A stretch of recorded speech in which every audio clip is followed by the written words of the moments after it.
आपण सुरू करूयात आजच्या सेशनला. ठीक आहे.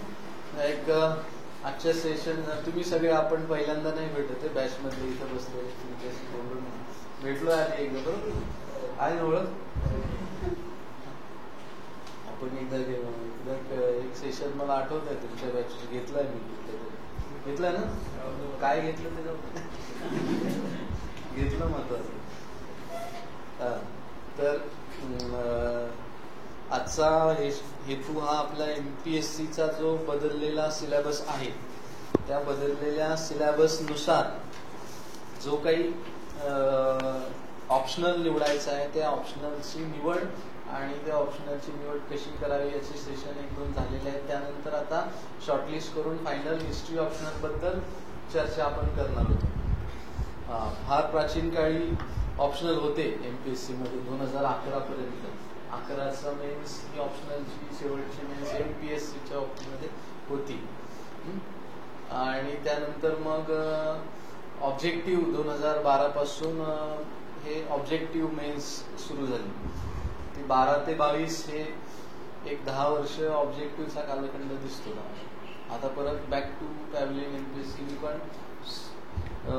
सेम टू सेम UPSC सारखा सिलेबस ऑप्शनलचा आणि GSचा पण कॉपी पेस्ट करून टाकला. म्हणजे त्याच्यात ऑलमोस्ट काहीच बदल नाही. एक शब्द फक्त ऍड दिसतो की स्पेशल महाराष्ट्राच्या with special weightage to Maharashtra असं म्हटलेलं आहे हिस्ट्रीच्या GSच्या पोर्शनमध्ये. ऑप्शनल तर अजिबातच काही फारसा काहीच नाही बदल झालेला ऑप्शनलमध्ये. तर हिस्ट्री ऑप्शनल 3 टप्प्यामध्ये बोलणार आहे मी. पहिल्यांदा ऑप्शनल निवडावा कसा याच्याबद्दल 2च मिनिटात मी सांगेन. काहीतरी सगळ्यांनी निवडून झाला का ऑप्शनल तुमचा? हा, म्हणून एक सेशन झालंय. मला सांगितलं विचारलं मी असं काही session how to choose optional या विषयासंदर्भात सेशन झालं आहे. आणि तरी सुद्धा 1-2 मिनिटं मला काय वाटतं ते सांगायला पाहिजे. आणि त्यानंतर मग हिस्ट्री ऑप्शनलचे फायदे तोटे याच्याबद्दल बोलून ऍक्च्युअल ऑप्शनल बद्दल सिलेबस समोर आहे तर थोडक्यात एक चर्चा करूयात आपण ऑप्शनलचा सिलेबसच्या सर्व पॉइंट्सची. या 3 टप्प्यात आपण जाऊ आणि 4था टप्पा तुमचे प्रश्न उत्तर. आपण एक शेवटची 15 मिनिट आपण प्रयत्न करूयात की जर चुकून वेळ मिळाला उरला तर शेवटचे 15 मिनिट आपण चर्चा करूयात. मी 7:45ला एनी थांबायचाच प्रयत्न करेन. 7:45 ते 8 आपण चर्चा करायला पाहिजे. कारण शेवटी हा 2 वे कम्युनिकेशन असायला पाहिजे. निदान ऑप्शनलच्या बाबतीमध्ये निवडायच्या प्रोसेसच्या सुरुवातीच्या टप्प्याला तरी असायला पाहिजे. तर ऑप्शनल कसा निवडायचा याच्याबद्दल 1-2 मिनिट की बाबा मला असं वाटतं की तुम्ही प्रत्येकाने 3 ते 4 ऑप्शनल शॉर्टलिस्ट करायला पाहिजेत. म्हणजे प्रोसेस सुरुवातीला सांगतो. आता जर कोणाचं ठरलं असेल की माझं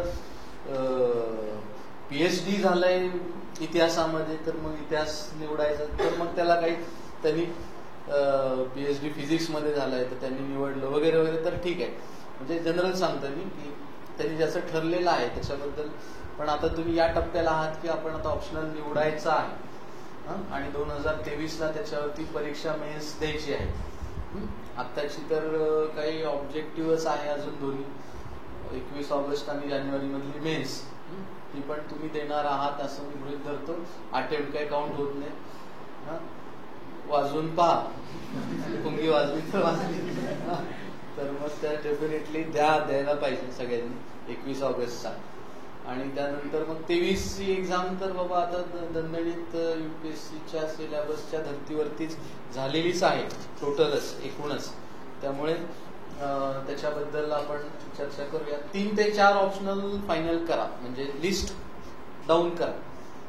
आता ते कसे निवडता येतील वेगवेगळे क्रायटेरिया लावू. त्याला मला कुठला सब्जेक्ट आवडतो 2, 3, 4 वर्ष किंवा 10-12 वर्ष त्याचा अभ्यास करू शकतो.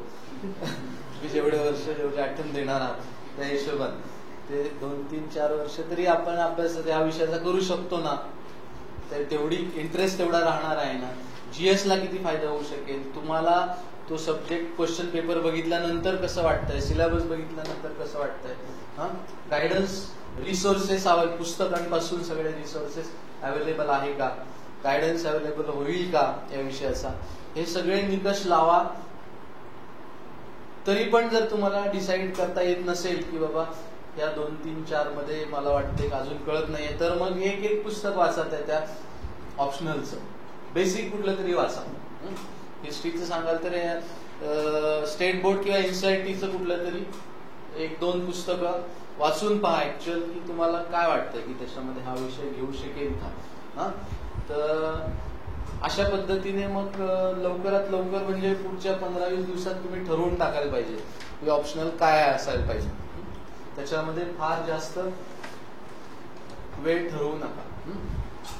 लवकरात लवकर डिसाईड करा. किती 15 दिवस फार तर फार 1 महिन्याच्या आत डिसाईड करा बरं का. कारण ऑलरेडी घोडा मैदान जवळ आलेला आहे बरं. अजून आपण पॅव्हलियन मध्ये नाही बसून मॅच बघत आहे आपण. ऍक्च्युअल आता घोडा मैदान जवळ आले म्हण आहे मराठी, म्हणजे काय ऍक्च्युअल आता आपण लढायला उतरलेलो आहोत. त्यामुळे लवकर 15 ते 20 दिवसात 1 महिन्यात फार फार तर डिसाईड करा ऑप्शनल कुठला आहे. आता कुठलाही ऑप्शनल तुम्ही निवडला तरी त्याचे फायदे तोटे अनालिसिस करा. प्रोज कॉन, ऍडव्हान्टेजेस, डिसएडव्हान्टेजेस अनालिसिस करायला पाहिजे. तर हिस्ट्रीचं मी एकदा करून चर्चा करतो, मग तुम्ही आपापल्या ऑप्शनलच्या बाबतीत विचार करा. त्या बाबतीत हिस्ट्री ह्या ऑप्शनल बद्दल आपण आता बोलायला, फायदे तोटे आणि स्ट्रॅटेजी कशी असावी याच्याबद्दल थोडस 15-20 मिनिट बोलीन. मग ऍक्च्युअल सिलेबसकडे मी येतो. त्या क्वेश्चन्स जर खूपच महत्वाचा असेल तर याच्यावर विचारा, माझी काही अडचण नाही, मी बघतो आहे. परंतु शेवटचा वेळ आपण ठेवलाय त्यावेळेस विचारला तर जास्त चांगला, किंवा तुम्ही पण आता विचारायचं तर विचारू शकता. फायद्यामध्ये बोलूयात. पहिला हिस्ट्रीचा फायदा आहे. पहिला फायदा की जीएस ची ओव्हरलॅपिंग आहे. काय हिस्ट्री हे फायद्याचे जास्त याच्यासाठी आहे की जीएस ची ओव्हरलॅपिंग आहे. म्हणजे काय की GS 1चा जो सिलेबस जो आहे आपला, जो GS 1चा 250 मार्काचा पेपर जो आहे, झालं का त्याच्याकडे बघून? फार स्मार्ट दिसतोय का तू आज? प्रतीक ना, प्रतीकडे बघून घ्या सगळे परत एकदा.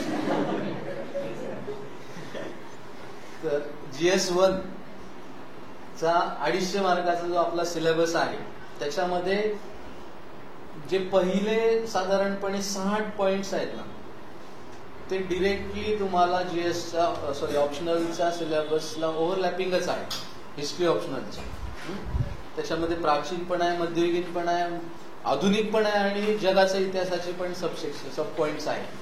त्यामुळे जीएसचा जर सिलेबस तुम्ही काढून पाहिला, तुमच्या हाताशी दिलेली आहे चिटोरी बघायची, घरी गेला त्याच्यावर वेळ खा, पण आता बघा तर GS 1चे 250 जे पहिले जर तुम्ही पॉइंट्स पाहिलेत ना, की पहिला भारतीय संस्कृती प्राचीन काळात, ऑनलाईन बघताय ते PDF त्यांना टाकली तर प्रत्येक टाकून देतात. तर पहिला GS 1चा 250 मार्काचा जो पेपर आहे सामान्य अध्ययन 1चा, तर त्याचं नावच भारतीय वारसा, संस्कृती, जगाचा इतिहास, मग आणि भूगोल असं म्हटलंय. म्हणजे भूगोल हा वेगळा पोर्शन आहे आणि महाराष्ट्राला वेटेज असलेला असं म्हटलेलं आहे. समाज, सोसायटीचा पोर्शन आहे. तर त्यातले जे पहिले 6 पॉइंट जर आपण चर्चा केली ना, सगळे हिस्ट्रीला ओव्हरलॅपिंग आहेत ऑप्शनलला.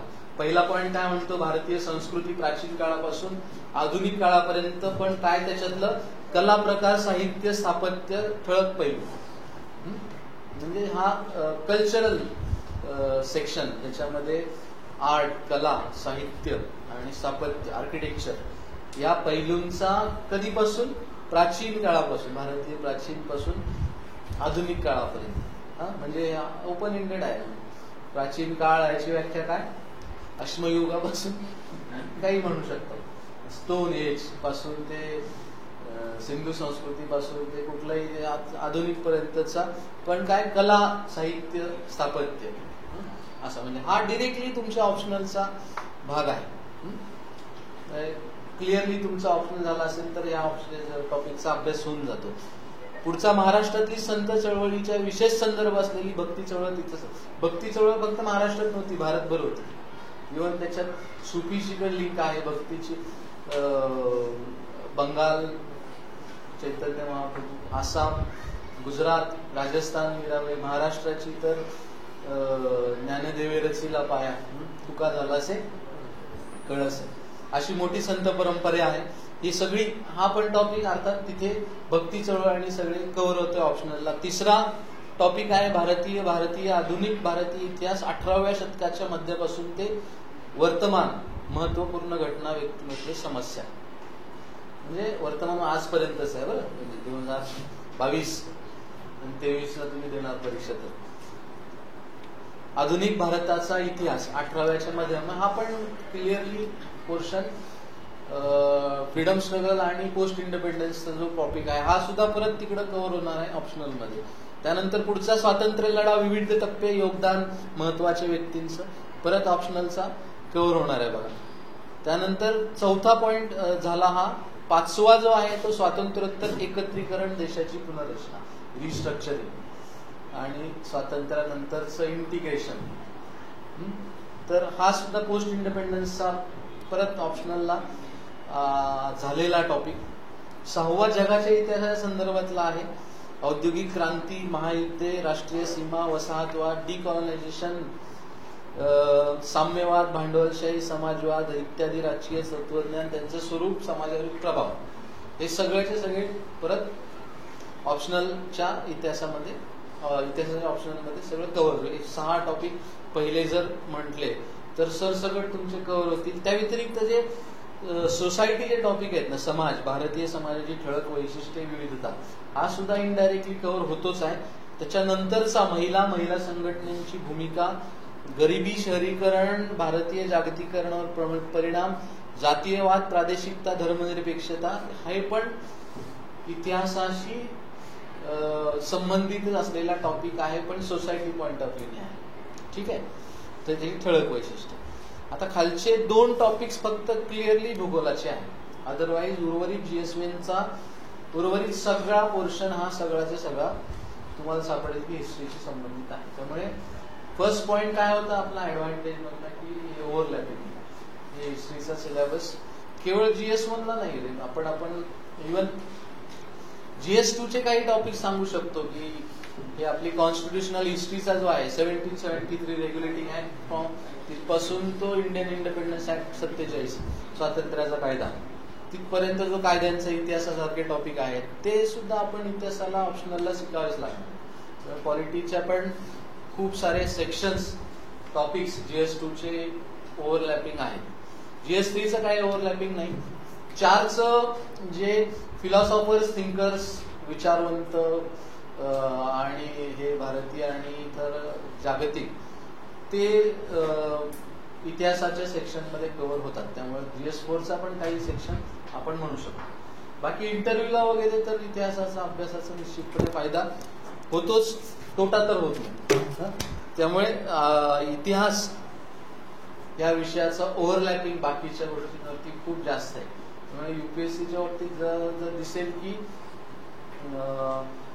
मेन्स देणाऱ्यांच्या पैकी जवळपास 10 ते 12% हिस्ट्री ऑप्शनल वाले लोक दिसतील आणि पास झालेल्यांपैकी 5 ते 8% लोक ऍव्हरेज हिस्ट्री ऑप्शनल दिसतील. UPSCचा डेटा मला लेटेस्ट माहिती आहे म्हणून मागील 5-7 वर्षात. MPSCचा त्या काळात कोणी काही रिसर्च केलेला असेल तर मला माहिती नाही. तर ते आता सध्याला तरी नवीन डेटा जसं तुम्ही तयार करणार आहात. त्यामुळे ओव्हरलॅपिंग विथ GS हा टॉपिक निश्चितपणे आहे. दुसरा सोपा आहे समजायला, इझी टू अंडरस्टँड. हे काय त्याच्यात काही रॉकेट सायन्स नाहीये. अँथ्रोपोलॉजी सारखा सब्जेक्ट आहे. त्याच्यामध्ये काही कन्सेप्च्युअल क्लॅरिटी आवश्यक असते, काही कन्सेप्टच समजला पाहिजे. मॅथ्स सारखा ऑप्शन असेल, मॅथमॅटिक्स, तर ते डेरिव्हेटिव्ह, इंटिग्रेशन समजावंच लागेल, त्याला काय पर्यायच नाही, होय की नाही. तसं हिस्ट्रीत काही नाही. हिस्ट्रीत तुम्ही वाचलं आणि तुम्हाला समजलं नाही असं होणारच, म्हणजे असं होण्याची शक्यता फारच कमी आहे. असं व्हायला नाही पाहिजे. बरं, इझी टू अंडरस्टँड, सोपा आहे विषय समजायला, गोष्टी रूपात वाचू शकता. हा, काही संकल्पना कॉम्प्लेक्स समजायला असू शकतात, परंतु त्या तुलनेने जर तुलना केली तर बाकीच्या ऑप्शनल्स पेक्षा हा समजायला सोपा सब्जेक्ट आहे. हे नक्कीच कुणी पण मान्य करू शकेल. जनरल इतिहास तुम्ही शाळेत सगळ्यांनी वाचलेलाच आहे सगळेच, त्यामुळे समजलाच नाही असा मुद्दा की असं काही इतिहासात नसतं असं मला वाटतं. हा, तुम्ही वाचलाच नाही, तुम्ही विसरून गेला, तुम्ही हे असे होऊ शकते.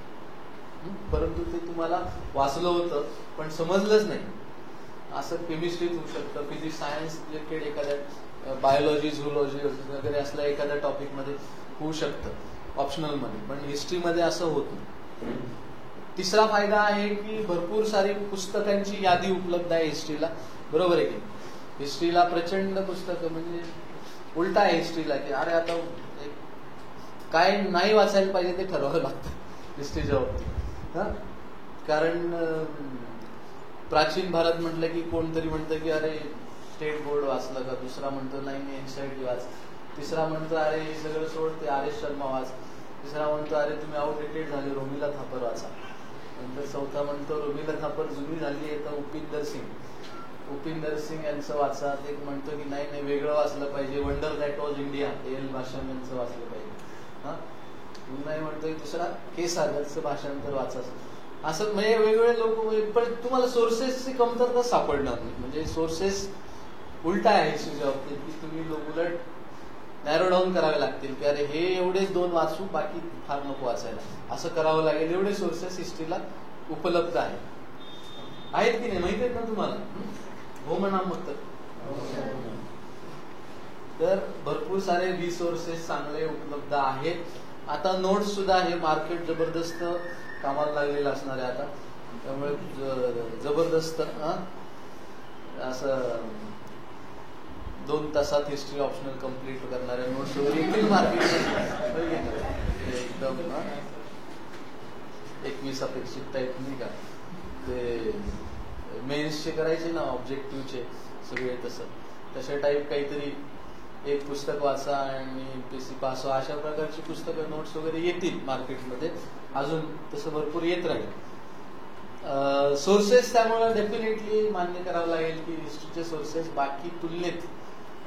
बाकी ऑप्शनलच्या तुलनेत चांगल्या पद्धतीने अवेलेबल असणार आहेत. गायडन्स सुद्धा चांगल्या पद्धतीचं अवेलेबल कायमच असणार आहे. हा तिसरा मुद्दा. चौथा मुद्दा फायद्याचा की हे स्टॅटिक आहे, हिस्ट्री काय तुम्ही बदलू शकत नाही ना. हिस्ट्री कोणीच आपण जे आहे ते आहे बदलायचं काही नाही. आता लिहिणारे बदलतात बरं का किंवा हे सिलेबस तयार करणारे सुद्धा. अख्ख्या सिलेबसमध्ये एन्शियंट आणि मिडिवल मध्ये तुम्हाला अकबर सापडेल, खिलजी रिव्होल्युशन म्हणतील, पण शिवाजी महाराजांचं फक्त एक वाक्य, एक शब्द आहे, शिवाजी आणि सुरुवातीचे मराठा राजधानी. ज्याच्यावर महाराष्ट्र चालतो त्या सिलेबसवर सरकार पडायला पाहिजे. रेकॉर्ड झालं बहुतेक नाही. हे मुद्दा हा आहे की एमपीएससीनी युपीएससीचा जसा सिलेबस तिकडे घेतलेला आहे सगळ्याच्या सगळा, ठीक आहे. त्यामुळे कदाचित महाराष्ट्राच्या इतिहासाला युपीएससीच्या ऑप्शनल मध्ये फार मोठं काही स्थान नाही. तशीच बाब या बाबतीत पण राहिलेली निश्चितपणे दिसून येते. परंतु महाराष्ट्राचं वैयक्तिक मत माझं असं आहे, वैयक्तिक आहे असं कॅमेऱ्यासमोर सांगू द्या की वैयक्तिक मत माझं असं आहे की बाबा महाराष्ट्राचं ऍडमिनिस्ट्रेशन चालवायचं असेल तर मराठी इतिहास समजला पाहिजे आणि मराठी इतिहास आपण शिकलाच पाहिजे. निदान ऑप्शनल जीएस मध्ये पण शिकला पाहिजे, ऑप्शनल मध्ये तर अजून डिटेल शिकला पाहिजे. असं आपलं एक बाबडं मत माझं असल्यामुळे ते मला वैयक्तिक फार वाईट वाटलं की फार काही महाराष्ट्राच्या इतिहासाला महत्व दिलेलं नाही. हे दिल्लीच्या राजकारणामध्ये मराठी इतिहासाला दुय्यम स्थान लेखण्याचं जे ट्रेडिशनल धोरण आहे तेच इथं कायम राहिल्याचं दुर्दैवाने दिसून येईल. पण मला खूप आशा आहे की निश्चितपणे हा सिलेबस मध्ये सुधारणा होईल. मराठी माणसाचा इतिहास, महाराष्ट्राचा इतिहास सुद्धा डिटेल आपल्याला अभ्यासाची संधी या निमित्ताने मिळेल अशी आशा या ठिकाणी व्यक्त करूया. आणि एवढं बोलून माझं भाषण संपूर्ण स्टॅटिक आहे, असं बदलत नाही. बघा हा जो सिलेबस आहे सिलेबस हिस्ट्रीचं वैशिष्ट्य आहे की आता स्टॅटिक म्हणजे काय, आता राज्यशास्त्र हा विषय जर असेल, पॉलिटिकल सायन्स या विषयामधला इंटरनॅशनल रिलेशन हा जो टॉपिक आहे, आंतरराष्ट्रीय परस्पर संबंध, तर हे परस्पर संबंध फार बदलत राहतात. त्यामुळे हे तो डायनॅमिक विषय झाला की ते दरवर्षी पुन्हा वाच. हिस्ट्रीचं एक बरं आहे, एकदा वन टाइम इन्व्हेस्टमेंट आहे, एकदा तुम्ही केली की झालं, त्याच्यावर व्हॅल्यू ऍडिशन करत राहू शकता. बाकी टॉपिक्सचं बऱ्याच ऑप्शनलचं आहे की तुम्ही करंट इश्यू बेस्ड अपडेट दरवर्षी करत राहावं लागेल स्वतः. हिस्ट्रीला काही नवीन जरी इतिहास झाला तरी त्यांनी सिलेबस मध्ये तुमच्या टाकायला पाहिजे ना, त्यामुळे काही विषय नाही, जो आहे तो सिलेबस काही. हा, आता एक असं होऊ शकतं की हे काहीतरी स्वातंत्र्याचा अमृत महोत्सव आहे 75वा, त्या निमित्ताने या वर्षीच्या पेपरमध्ये काही भारतीय स्वातंत्र्य 75व्या वर्षाची वाटचाल कशी झाली अशा प्रकारचं काही टाकला प्रश्न, किंवा कोणाची 150वी जयंती, कोणाची 200वी जयंती, तर मग ते त्या संबंधीचा प्रश्न आला. अशा प्रकारे करंटचा रिलेव्हन्स शोधू शकतो तुम्ही हिस्ट्रीच्या बाबतीमध्ये. पण मग ते चांगलं आहे ना, उलट ते माहिती असते की हा हे एक्सपेक्टेड क्वेश्चन आहे या वर्षीमध्ये, ते उलट ते माहिती असलेला प्रश्न होऊन जातो. त्यामुळे एक स्टॅटिक सब्जेक्ट आहे, हा फायदा आहे की तुम्ही एकदा केला की त्याच्यावर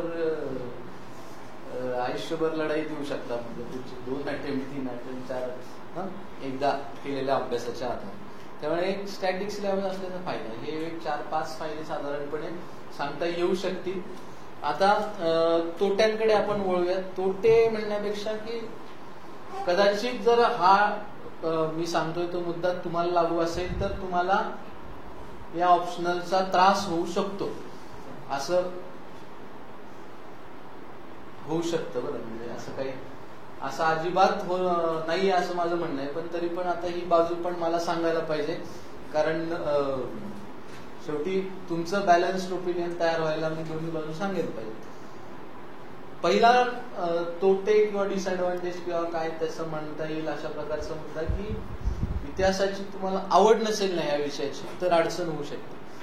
म्हणजे तुम्हाला इंटरेस्ट असला पाहिजे इतिहासामध्ये. हा, तुम्हाला जर अरे तो कोण मौर्यन, मग कशाला नंतर इंडो ग्रीक आले, शक कुशाण म्हणून कशाला आले, तर गुप्ताला काय उद्योग नव्हता. म्हणजे हर्षवर्धन जाताना काय सांगून गेला होता का एन्शंट संपला आता मी गेलो चाललो, का औरंगजेब म्हटला नाव मॉडर्न संपलं मी चाललो, तर असं काही झालेलं नाही. सगळं अंडरस्टँडिंगचा भाग आहे, आपल्यासाठी आहे, आपल्या अभ्यासाच्या सोयीसाठी आहे. पण तुम्हाला त्याच्यात इंटरेस्ट नाही येतं, अरे किती तारखा पाठ करायच्या, किती नावं लक्षात ठेवायची, असं जर वाटणार असेल, असं होत नाही बरं का. तुम्ही जर प्रचंड इंटरेस्टने करत, म्हणजे इंटरेस्ट आपोआप येतोच वाचताना इतिहास. शेवटी आपण आज कोण आहोत हे आपल्या इतिहासातून आपल्याला त्याचं रिफ्लेक्शन येत असतं, जाणवत असतं. आपण म्हणजे आपला 5000 वर्षांचा इतिहास, 8000 वर्षांचा इतिहास आपण जे म्हणतो, म्हणजे गाय ही अचानक 2014 नंतर पवित्र नाही झाली बरं का. म्हणजे गाय हा पवित्र प्राणी मानला आपल्या संस्कृतीत फार अगदी हजारो वर्ष म्हटलं जरी झालं की हे म्हणजे आपल्या इतिहासाची आपण कोण आहोत याची जाणीव जागृती आपल्याला इतिहासाच्या अभ्यासातून होऊ शकते. त्यामुळे त्या दृष्टीने त्याच्याकडे बघितलं तर प्रचंड आनंद मिळू शकतो या विषयाच्या अभ्यासाचा. परंतु तुम्हाला 5व्या मिनिटाला जर झोपत असेल आणि असं रोज होत असेल, रात्री 10 तास झोपूनही सकाळी फुल नाश्ता करून घेऊन 8:30 वाजता चहा पिऊन हिस्ट्री वाचायला घेतलं की झोप येत असेल, तर मग हा विषय असं इंटरेस्ट अजिबातच वाटत नसेल तर हा विषयात इंटरेस्ट आला पाहिजे. म्हणजे ऑप्शनलचं कुठल्याही बाबतीमध्ये हे खरं आहे की तुम्हाला त्याचा 2, 3, 4 वर्ष कंटाळा नाही आला पाहिजे त्या विषयाचा अभ्यास करायला. त्यामुळे हा मुद्दा एक लक्षात ठेवा. इंटरेस्ट नसला तरी क्रिएट होऊ शकतो. आता जर नसेल म्हणजे कुठल्याही गोष्टीबाबत हे खरं आहे की इंटरेस्ट क्रिएट करता येऊ शकतो. म्हणजे अभ्यासाच्या बाबतीत पण खरं आहे. त्यामुळे नसला तरी क्रिएट करता येऊ शकतो. तर हिस्ट्रीच्या बाबतीत पण खरं आहे की नसला तरी निश्चितपणे तर एखादं वाचून पहा, मग त्याच्यावरती तुम्ही ठरवू शकता. त्यामुळे आवड असायला पाहिजे. हा नसेल तर मग म्हणजे तुम्हाला खरोखरच अजिबातच त्याच्यात जाणून घ्यावंसच वाटत नसेल की अरे काय झालं होतं ते विजयनगर आणि ते चोलचेर पांड्य पल्लव काय मला करायचं असं जर वाटत असेल तर मग या विषयाच्या काही वाट्याला जाऊ नका. तसं ते वाट्याला तुला जीएसला जावंच लागेल, सगळ्यांना तिथं वाट लावेल, ते बघावं लागेल. 6 टॉपिक सगळेच कव्हर होत आहेत तुमचे, 8 टॉपिक म्हणायला पाहिजे. ठीक आहे. एक दुसरं फॅक्ट्स भरपूर आहेत त्या विषयात. हे फॅक्ट सण सणावळ्या वंशावळ्या अशा वळवळा करतात डोक्यामध्ये, असं होत असेल तर अवघड आहे. आपोआप लक्षात राहायला पाहिजे, पाठ करायची गरज नाही की असं लिस्ट केला हा की बाबा चंद्रगुप्त मौर्य नंतर असं करायची गरज नाही पडली. चंद्रगुप्त मौर्य इसवी सन पूर्व 323 असं पाठ करायची गरज नाही पडली. आपोआप लक्षात राहिलं पाहिजे. सातवाहन म्हटलं की आपोआप इसवी सन पूर्व 200 ते इसवी सन 200 असं 400 वर्षाचा टाइम पिरियड आहे. कोण कोण होतं, कुठे पैठण, कुठे अमरावती, कळसा, आंध्रप्रदेश, सगळं असं क्लिक झालं पाहिजे. हाल सातवाहन, गाथा सप्तसई, मग गौतमीपुत्र सातकरी, असं आपोआप झालं पाहिजे सगळं. काही लक्षात ठेवायची, काही पाठ करायची गरज नाही पडत त्याच्यामुळे, असं मला वाटतं. परंतु फॅक्ट्स तसं मग सगळ्याच ऑप्शनलच्या बाबतीत फॅक्ट्स असतातच. मग काही जॉग्राफीचा विचार केला, भूगोलासारख्या विषयाचा, क्युमुलोनिंबस क्लाउड म्हणजे काय तर लक्षातच माहितीच पाहिजे कशा प्रकारचे पाऊस पाडणारे आहेत का, पाऊस परत नेणारे क्लाउड आहेत, ते कळालं पाहिजे की नाही. त्यामुळे कन्सेप्च्युअल फॅक्ट्स ह्या लक्षात, ह्या सगळ्याच ऑप्शन मध्ये ठेवाव्याच लागतील. पॉलिटिकल सायन्स, राज्यशास्त्रामध्ये तो मार्क्स काय म्हणाला आणि प्लुटो काय म्हणाला, ते काही म्हणतात कोणी आणि ते आपण लक्षात ठेवायचं, ते चालतात फॅक्ट्स तुम्हाला. हिस्ट्रीच्या इरिलेव्हंट म्हणजे फॉरेन थिंकर्स बऱ्याचदा मॅक्युरी नावाचं थिंकर आहे, कितीतरी इरिलेव्हंट गोष्टी पण अख्ख्या सिलेबस मध्ये आहेत बोललेल्या. त्या तुलनेत भारतीय विचारवंतांनी खूप चांगले विचार मांडले. तर मुद्दा हा की फॅक्ट्स तुमच्या प्रत्येक ऑप्शनलचा भाग आहे, तर इतिहासाचा जास्त असणार आहे फॅक्ट्स, एवढं मात्र नक्की. तो कोणाला जर प्रॉब्लेम वाटत असेल तर मग त्यांच्यासाठी एमपीएससी हाच मोठा प्रॉब्लेम असू शकतो. कारण MPSC is all about, competitive exam is all about remembering things and reproducing them, thinking about them and then reproducing them. Reading, remembering, thinking and reproducing facts, information, processing ही वस्तुस्थिती आहे. त्यामुळे फॅक्ट्सच्या बाबतीत घाबरण्याचं काही कारण नाही. आणि राहतात लक्षात काही वेगवेगळ्या, तुम्ही पुरेसा वेळ दिलेला असेल ऑप्शनलसाठी तर नक्कीच हे होतं. चौथा तोटा म्हणता येईल की हिस्ट्री असं म्हणतात की, माझं मत नाही असं, पण असं म्हणतात लोक की खूप मोठा सिलेबस आहे. तर खूप मोठा सिलेबस खरं म्हणजे ऑप्शनलच्या बाबतीत सगळ्याचाच दिसतो. तुम्ही जर आता किती पानं आहे त्याच्यावरून जर काढायला लागला की अँथ्रोपोलॉजी अर्धच पान आहे, सोशिओलॉजी 1.5 पान आहे, हिस्ट्री संपेनाच पानं, किती पान आहे काय चुकून 4-5 कॉपी टाकल्यात काय, असं तसं नाहीये. पण तर हिस्ट्री दिसायला सिलेबस वास्ट दिसेल निश्चितपणे, आणि त्याच्यात म्हणजे वाटताना वाटेल की अरे ते कधी ते स्टोन एज, कधी माणूस जन्माला, तिथपासून ते आजपर्यंत सगळंच म्हणजे मग अवघडच आहे ना, असं वाटू शकेल. परंतु याच्यामध्ये एक लिंक आहे. तुम्ही ते डॉट्स कनेक्ट करत गेलात तर डेफिनेटली हे काही फार प्रचंड मोठं आणि ओझं वाटणार नाही निश्चितपणे. त्यामुळे जरी सिलेबस दिसायला मोठा दिसत असला, कदाचित जास्त पानं वाचायला लागू शकतील हिस्ट्रीच्या बाबतीत, हे खरं, हे नाकारता येणार नाही, नंबर ऑफ पेजेस. परंतु ती पानं तुमची लवकर वाचली जाऊ शकतील. एखाद्या तुम्ही पुस्तक घ्या बरं, लक्ष्मीकांत सारखं पुस्तक वाचलं असेल पॉलिटीच्या निमित्ताने, वाचल्यानंतर फार मोठा आहे बघा, असं उशीसारखं साईज. कोणाच्या घरी उशी नसेल तो आपण तर ते काही जणांचं म्हणणं आहे देसले सरांची चांगली उशी आहे, लक्ष्मीकांतपेक्षा ते जरा मोठं आहे थोडंसं डोकं छान. तर ते नंबर ऑफ पेजेस जास्त जरी असले, बरोबर आहे, नंबर ऑफ पेजेस जरी जास्त असले तरी ते पटकन वाचून होतात आणि ते काही खूप समजून घ्यायला अवघड आहे, डिफिकल्ट टू अंडरस्टँड असं काही नाही. त्यामुळे जरी वाच वाटत असला तरी सुद्धा माझं म्हणणं आहे की बाकी ऑप्शनलला लागेल तेवढाच वेळ तुम्हाला हिस्ट्रीला द्यावा लागेल, त्याच्यात काही वेळेच्या बाबतीत म्हणतो. ठीक आहे, तर हे तोटे असू शकतील, ते तोटे नाही आहेत असं माझं वैयक्तिक मत आहे, परंतु फॉर द रेकॉर्ड सांगायला पाहिजे म्हणून हे 4 तोटे मी सांगितले. ठीक आहे, आता पुढच्या मुद्द्याकडे येऊयात. आत्ताच 6:47 झालेले आहेत, अजून आपण सिलेबसच नाही ओपन केलेला. फायदे तोटे सांगतोय मी तुम्हाला हिस्ट्री ऑप्शनचे, कारण आता शेवटी इंट्रोडक्शन आहे, तुम्ही अजून विचारांच्या प्रक्रियेमध्ये आहेत, त्यामुळे हे विचार व्हायला पाहिजेत. ही चांगली गोष्ट आहे. म्हणजे इकडे पण 140 जण. साऊंड प्रॉब्लेम ऐकू येतंय का रे? व्हिडिओ सुरू करून सांगा बरं, ऐकू येतंय का? हे का हा साऊंड आहे का? नाही, हाच आहे. ऐकू येत असेल तर येतोय, ओके, येतोय ना, ओके, थँक्यू. अरे ज्यांनी साऊंड, अरे खूप लोकांनी व्यवस्थित सांगितलं, ठीक आहे. मध्ये कोणीतरी 2-3 प्रॉब्लेम सांगितला, तर त्यांनी इंटरनेट कनेक्शन जिओचं 1 GB संपलं का वगैरे प्रॉब्लेम होऊ शकतो नेट कनेक्शनचा. स्ट्रॅटेजी कधी येऊयात, फायदे तोटे पाहिल्यानंतर. हो, आले सगळेजण, ओके, इट्स ओके, चांगला आहे. तुम्ही खूप अटेंटिव्ह आहात एकदम. यस सर, येतोय सर म्हणून खूप सारे 20-25 मेसेज टाकलेले आहेत. धन्यवाद, जागे आहात तुम्ही, त्याबद्दल शासनाच्या वतीने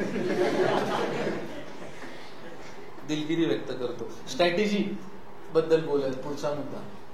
आता फायदे तोट्यानंतर एक इतिहासाची स्ट्रॅटेजी कशी असायला पाहिजे याच्यावर मग सिलेबस बद्दल आपण बोलूयात थोडक्यात, आणि मग तुमच्या प्रश्नांबद्दल बोलूयात. एक बेसिक्स पासून सुरुवात करा असं मला वाटतं. म्हणजे काय, स्टेट बोर्डाची पुस्तकं एनसीईआरटी इंग्लिश मधून वाचणार असाल किंवा भाषांतर वाचणार असाल, थेट आपलं डायरेक्ट प्राचीन भारत रोमिला थापरच घेतल्या की नाव छान वाटतंय रोमिला, तर ते वाचायला घेतलं. खूप मोठ्या हिस्टोरियन आहे बरं का, कोणी गैरसमज करून घेण्याचं काही कारण नाही. रोमिला थापर, तर ते समजणारच नाही तुम्हाला, असं होऊ शकतं.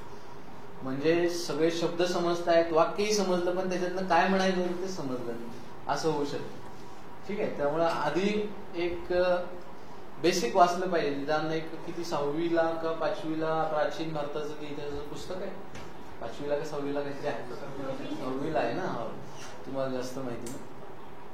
6वीला मी काय अभ्यास नाही केला त्यामुळे काय आता आठवत नाही. 6वीला तो पहिलाच आहे इंडस व्हॅली सिंधू संस्कृतीचा, सेम टू सेम सिलेबस दिसेल तुम्हाला मेन्सचा. सगळे अगदी ते काढा तो सिक्वेन्स मी बघा तुम्ही त्याच्यामध्ये. म्हणजे ते जरी पुस्तक नीट वाचलं तरी प्राचीन भारताचे सगळे प्रश्न तुम्ही व्यवस्थित लिहून येऊ शकता. परंतु तुम्हाला चांगले मार्क पाडायचे असतील तर अजून प्रश्न अजून वाचायला पाहिजे, फक्त तेवढ्यावर भागणार नाही. बेसिक लिहू शकता असं मी म्हटलं, म्हणजे युनिव्हर्सिटी टाईप, पेपर टाईप, म्हणजे 40 गोल्डन कॉइन्स. तर पॉइंट इज बेसिक्स आधी सुरुवात करा. कदाचित स्टेट बोर्डाचं वाचा, एनसीईआरटी मराठी किंवा इंग्लिश मधलं एनसीईआरटी वाचा, आणि मग ह्या डिटेल यायला सुरुवात. आपण जशी बॅच सुरू होईल तसे इथून बुक लिस्ट वगैरे पण दिली जाईलच. आणि मी सजेस्ट असं करीन बरं का तुम्हाला की ओरिजिनल रेफरन्स बुक्स ज्यांना म्हणतो आपण ती आता वाचायला पाहिजेत ऑप्शनलच्या बाबतीमध्ये. आता कसं झालंय, मागील काही वर्षापासून जमाना फास्ट फूडचा, म्हणजे ऑब्जेक्टिव्ह क्वेश्चनचा आहे. ऑब्जेक्टिव्ह क्वेश्चन GS3 फक्त ते IP सिंग पुस्तक वाचलं, विषय संपला. तेच 2 वेळा वाचा, असं टॉपर व्हायचं एकदम टॉपर्स लोक एकदम जाहीर भाषणांमध्ये तेच 10 वेळा वाचा, एक पुस्तक वाचलं तुम्हाला 100 मार्क मिळून जातील. पण आता असं ऑप्शनलच्या बाबतीत होणार नाही. बरं, आता तुम्ही बेसिक्स प्लस रेफरन्स बुक्स वाचायला पाहिजे. हा, कोणाच्या नोट्स चांगल्या आल्या वगैरे वगैरे ते डेफिनेटली वाचू शकता. नोट्सच्या बाबतीत पुढे मी बोलणारच आहे. त्यामुळे आधी बेसिक्स सुरुवात आणि मग त्यानंतर डिटेल पुस्तकं बुक लिस्ट बद्दल आपण करूयात चर्चा. सेक्शन वाईज जा. पुढचा मुद्दा स्ट्रॅटेजी म्हणजे काय, हिस्ट्री पुरतं बोलूयात आपण. हिस्ट्री 4 सेक्शन मध्ये डिवाइड करता येऊ शकतो. प्राचीन, मध्ययुगीन, आधुनिक आणि जगाचा इतिहास, वर्ल्ड हिस्ट्री, असं एन्शंट, मिडिवल, मॉडर्न, वर्ल्ड, असं 4 सेक्शन मध्ये. त्याच्यामध्ये पण टॉपिक्स करून दिलेले आहेत. एन्शंट मध्ये पण तुम्ही 4-5 सेक्शन मध्ये डिवाइड करू शकता तुम्ही. काय, इंडस व्हॅली सिव्हिलायझेशन आणि तो एरिया, मौर्य एम्पायरचा एरिया, गुप्त एम्पायर, बुद्ध, जैन आणि इतर संप्रदायांचा कालखंड आणि लेटर पार्ट आहे. असं एक 4-5 सेक्शन एन्शंट मध्ये पण करू शकता. ठीक आहे. आणि प्रत्येक टॉपिकचं एमपीएससीने पण सब टॉपिक वाईज करून दिलेलंच आहे. त्यामुळे सेक्शन वाईज अप्रोच म्हणजे असायला पाहिजे. कशासाठी मी सांगतोय की बऱ्याचदा काय होतं, हे इतिहासाची आणि याची खूप सारी पुस्तकं आहेत, त्यांनी खूप वेगळ्या पद्धतीने लिहिलेलं आहे.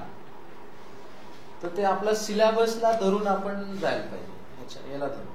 त्यामुळे टॉपिक्स, पहिल्या टॉपिकवर एक प्रश्न, दुसरा, असं होत जाणार आहे. सब टॉपिक वाईज प्रश्न मेन्सला येत जाणार आहे. त्यामुळे आपल्या सिलेबसच्या सेक्शन नुसार जा, पुस्तकांनुसार जाऊ नका, असं माझं म्हणणं.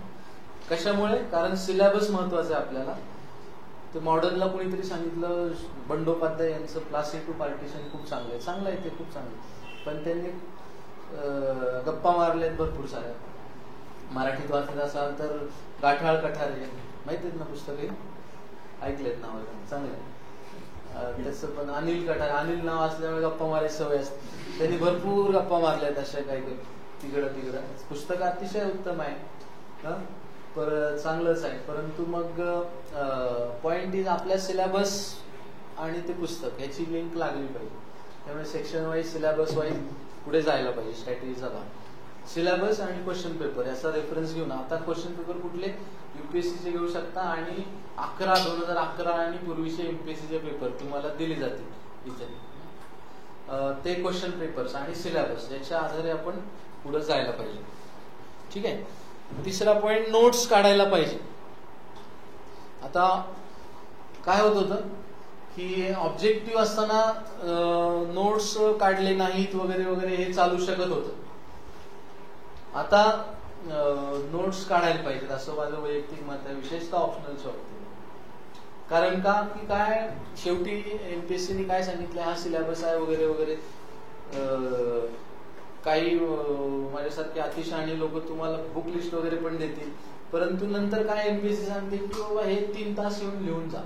काय सांगते, हे हा जरी सिलेबस वगैरे असला तरी हे 3 तास येऊन वाचून जा सांगतात का, किंवा 3 तास येऊन विचार करून जा सांगतात का? काय सांगतात? 3 तास येऊन त्या दत्त मंदिरात गप्पा मारून जा असं सांगतात का? लेटेस्ट स्टेट सध्या तिथं अभ्यास करायचा आहे ना सदाशिव पेठेतला. तुमच्यासाठी नवीन इन्फॉर्मेशन बाहेरून ऐकण्यासाठी. इथं 2-4 बागा आहेत आजूबाजूला, तिकडे सध्या अभ्यास करायचा ट्रेंड आहे. ते एक जण मला घेऊन गेला होता, तर त्या बागेमध्ये असे सगळे बसलेले होते, सगळे गप्पा, कोळंबे दिसले, लक्ष्मीकांत.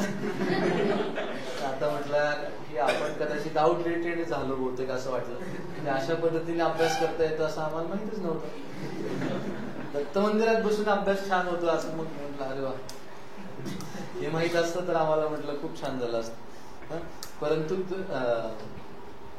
मी गमतीने जरी म्हणत असलं तरी अभ्यास करण्याची आपली पद्धत काय आहे याचं अनालिसिस करा, हा माझा मुद्दा आहे. रायटिंग स्किल अत्यंत इम्पॉर्टंट आहे. आणि ते स्किल, प्रॉब्लेम काय होतो, युनिव्हर्सिटीला 1500 ते 2000 शब्द लिहिले जातात. आता या परीक्षेला 3 तासामध्ये तुम्हाला किमान 3,500-4,000, 4,500 प्रश्न शब्द लिहावे लागणार आहेत. आणि मराठीत 4000 शब्द लिहायचे आहेत. इंग्लिशमध्ये थोडं सोपं आहे, देवनागरी स्क्रिप्ट अशी गोल गोल गोल गोल असते, त्यामुळे जास्त वेळ लागतो. इंग्लिश कसं फाड आडवं तिडवं आहे, ते काही वेळ कमी लागतो रोमन स्क्रिप्टला लिहायला. असं आपण विचारच नव्हतं की बरोबर आहे. 1 मिनिटाला किती शब्द लिहून होतात करा कॅल्क्युलेट, किती होतात की नाही कोणी कॅल्क्युलेट. 3 तासामध्ये जर 180 मिनिटामध्ये त्यातले 5-10 मिनिट उगाच सह्या मारा इकडे तिकडे बघा याच्यात निघून जातात. आणि पहिल्या अटेम्प्ट मध्ये त्यांचा गळा सुकलेला असतो वगैरे वगैरे, त्याचे अजून 5 मिनिट पकडा. त्यामुळे उरले किती कसे बसे 160-65 मिनिट. त्याच्यामध्ये किती मिनिटाला लिहू शकतो विचार करा. आता त्याच्यात वाचायचा पण आहे प्रश्न आणि त्याच्यावर विचार पण करायचा आहे आणि मग लिहायचं पण आहे. फारच हेवी वर्क आहे. तर मग अशा वेळेस रायटिंग किती असतो स्पीड कॅल्क्युलेट करा तुमचा. किती माहिती कोणी कॅल्क्युलेट केलाय का? किती असतो कोणी कॅल्क्युलेट केलाय का रे? सगळे आता व्हिडिओ बंद करून बसलेले आहेत पण दिसत आहेत. तर रायटिंग स्पीड साधारण ऍव्हरेज माणसाचा एक 20 शब्द 18 ते 20 शब्द किमान असायला पाहिजे प्रति मिनिट म्हणतोय शब्द साधारणपणे. त्याच्यापेक्षा जास्त असायला पाहिजे आता, कारण आता युनिव्हर्सिटी सारखं नाही लिहायचं, आपल्याला जास्त शब्द लिहायचे आहेत. तर रायटिंग स्किल हे अत्यंत महत्वाचं आहे. नोट्स काढल्याचा फायदा असा आहे की बाबा तुम्ही नोट्स काढल्यावर नोट्स सोबत लिहिणंही होतं. ठीक आहे ना. त्यामुळे अभ्यासाची पद्धतच बेसिक आता बदलावी लागेल मुख्य परीक्षा बदलल्यामुळे. आधी म्हणू शकत होता तुम्ही की बाबा ऑब्जेक्टिव्ह आहे एक नोट्स कदाचित नाही काढल्या तर, पण ऑप्शनलच्या बाबतीत आणि जीएस सब्जेक्टिव्ह असल्यामुळे नोट्स काढण्याच्या नोट्स मेकिंग स्वतःचा आता काय करणार आहोत त्याच्यावरती आपण चर्चा करूयातच, पण असायला पाहिजे नोट्स मेकिंग विशेषतः ऑप्शनलच्या बाबतीत. नोट्सच्या आता ठीक आहे आपण बोलूयातच, तुम्ही सिरियसली ऐकताय. नोट्स मेकिंगच्या कशा 3-4 पद्धती असतात. पहिलं म्हणजे पुस्तक घेतलं त्याच्यात सरळ वही अशा नोट्स काढत बसलो आहे की नाही, आपली नॉर्मल ट्रेडिशनल. पण कसं आता तुम्ही सगळे फर्स्ट अटेम्प्ट सुरुवातीच्या नव्या निमाचे खेळाडू आहात, तर सुरुवातीला मन आपलं भाबडं असतं, सगळ्यात महत्वाचं वाटतं. तर त्या लक्ष्मीकांतच्या 10 पानांचे 20 पानं नोट्स होतं ना. नोट्सचा काय फायदा असतो, कशासाठी नोट्स काढतो आपण? नोट्सचे 2 मुख्य फायदे असतात. म्हणजे रिव्हिजनला पटकन वेळ वाचावा म्हणून. तर परत रिव्हिजन लक्ष्मीकांतची करायची म्हटल्यावर मग परत 2-4 महिने कुठं द्या. त्याच्यापेक्षा मग नोट्स काढलेले असतील तर कदाचित लवकर होऊ शकेल. हा नोट्सचा फायदा असतो, बरोबर की नाही. आणि दुसरं ते लिहिल्याने अजून डोक्यात फिक्स होतं. पेपरवर लिहिल्याने स्वतःच्या हाताने तर ते कदाचित जास्त चांगलं डोक्यात त्याच्यावर विचार होतं आणि चांगलं मेंदूत झिरपलं जातं. त्यामुळे नोट्स काढायला पाहिजे. ठीक आहे. परंतु सगळंच महत्वाचं वाटायला लागतं, प्रत्येक शब्द महत्वाचा वाटायला लागतो. मग कसं करायचं? याच्या उपाय म्हणजे सिलेबस आणि बुक लिस्ट आणि सिलेबस आणि क्वेश्चन पेपर्स. अजूनही क्वेश्चन पेपर्स बघायचे की काय महत्वाचे, कसे प्रश्न विचारले आणि सिलेबस काय आहे त्याचा त्या टॉपिक्सवर. त्याच्या तो फिक्स असला की कदाचित शार्पली आपल्याला नोट्स काढता येऊ शकते. ठीक आहे. त्यामुळे थंब रूल काय 1:10 रेशो ठेवायचं की काय 10 पानांचं 1 पेज नोट्स, पुस्तकाचे 10 पान, 10 पानांचे 1 ते 2 पानं नोट्स असं साधारणपणे असायला पाहिजे. ठीक आहे. अजून दुसरी एक मेथड काय की आता काही बऱ्याच पुस्तकांमध्ये असं मार्जिन असते वरती, कोणी खाली वरती, तिथेच लिहितात आळशी लोक माझ्यासाठी. लक्ष्मीकांतचा तर आता 1813चा कायदा 1813 ऍक्ट, चीनशी व्यापाराला बंदी एक्सेट्रा एक्सेट्रा, तिथंच वरती लिहिलं. वरती पानभरातलं जे आहे ते क्रक्स वरती लिहिलं, खाली लिहिलं आणि त्या नोट्स म्हणून वापरले. असं काही जण त्याच्याहून आळशी असतात लोक, फक्त अंडरलाईन करतात. काही त्याच्याहून आळशी फक्त एक शब्द गोल करतात किंवा अंडरलाईन. नोट्स मेकिंगच्या वेळा पद्धती असतील, तुम्ही कशा काढणार आहात बघा. शेवटी रिप्रोड्यूस करता आलं पाहिजे, परीक्षेत तिथं आठवलं पाहिजे आणि ते लिहिता आलं पाहिजे, ते महत्वाचं आहे. कशा पद्धतीने करणार, परंतु नोट्स मेकिंगचं स्किल आता तुम्ही डेव्हलप करावं लागेल ही फॅक्ट आहे. मेन्स जर ऑब्जेक्टिव्ह नसेल, सब्जेक्टिव्ह असेल, तर तुम्हाला नोट्स मेकिंग हे विशेष लक्ष देऊन करावं लागेल. आणि आता तुमचा रायटिंग स्पीड वाढवायचा असेल आणि रायटिंग स्किल वाढवायचं असेल, प्रेझेंटेशन आणि चांगलं करायचं असेल तर ते भरपूर लिहायला पाहिजे, ही फॅक्ट आहे. आणि नोट्स करताना आपल्याकडून लिहिलं जातं. ठीक आहे. त्यामुळे एक खूप महत्वाचं गोष्ट असणार आहे की रायटिंग स्किल, त्याच्यावरती स्ट्रॅटेजिकली काम करायला पाहिजे इम्प्रुव्हमेंटच्या दृष्टीने, की बेटर आणि फास्टर कसं लिहिता येईल. How to write better and faster, त्याच्यावर आपण वेगळं सेशन घेऊया, पण त्याच्याकडे लक्ष तुमचं वेधून घेतो. पुढचा स्ट्रॅटेजीचा मुद्दा की हे क्वेश्चन्सचा स्कोप समजला पाहिजे आणि त्या पद्धतीने लिहायची सवय करायला पाहिजे. आता इथे एक क्वेश्चन पेपर आहे, त्याच्यामुळे आपण एक चर्चा करूयातच. शेवटचा क्वेश्चन काय म्हटलंय, भारतीय सागरी किनाऱ्यावर युरोपियन सत्ताधीशांच्या आर्थिक प्रभावाविषयी चर्चा करा. काय स्पेसिफिक प्रश्न आहे बघा. काय म्हटलंय, भारतीय सागरी किनाऱ्यावरच्या युरोपियन सत्ताधीशांच्या आर्थिक प्रभावाविषयी चर्चा. किती स्पेसिफिक आहे. मग तुम्ही नुसता युरोपियन सत्ता भारतामध्ये, वॉस्को द गामा भारताला, मग नंतर सगळे येत गेले आणि मग त्यांनी काय केलं असं लिहित बसला तर तो स्कोप चुकला असं झालं ना तुमचा.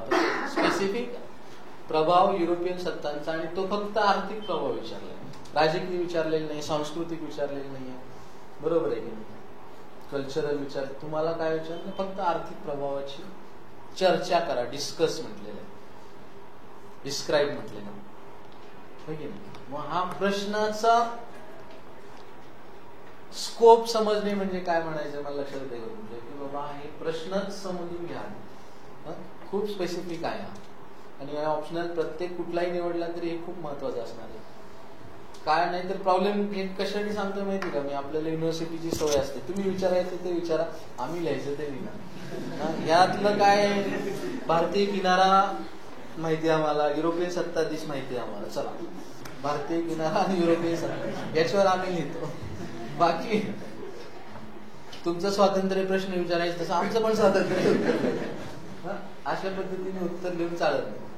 खूप स्पेसिफिक प्रश्न आहे, स्कोप समजून घेऊन स्पेसिफिक उत्तर द्यायला पाहिजे. त्यामुळे क्वेश्चन्स समजून घेऊन जायला पाहिजे. स्ट्रॅटेजीचा भाग असायला पाहिजे की क्वेश्चन समजणे आणि त्याच्यावरती आधारित इव्हन इथपर्यंत कळायला पाहिजे की हे 10 मार्काचा प्रश्न आहे, 150 शब्द लिहिणार आहेत, तर साधारणपणे 150 शब्द म्हणजे 50-50चे 3 पॅराग्राफ. पहिला पॅराग्राफ काय असेल, दुसरा काय, तिसरा काय असेल, कोणाकोणाबद्दल लिहिणार आहे, स्ट्रक्चर्ड वाटलं पाहिजे, की जेणेकरून मग 10 पैकी 3.5, 4, 4.5, 5 पर्यंत मार्क मिळू शकतील साधारणपणे.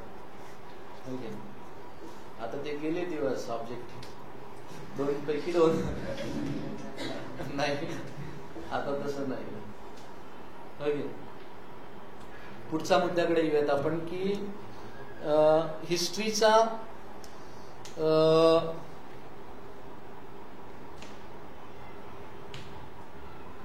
ही क्रोनॉलॉजिकल सलगता हिस्ट्रीच्या बाबतीमधलं बोलतोय आपण की ही अत्यंत महत्वाची आहे. कनेक्टिंग दी डॉट्स असा पॉइंट म्हटलेला आहे.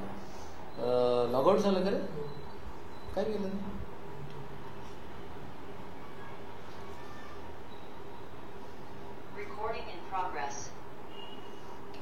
काय, मुलांचे मेसेज आले म्हणून काय आलं का, तू बघत होतास का?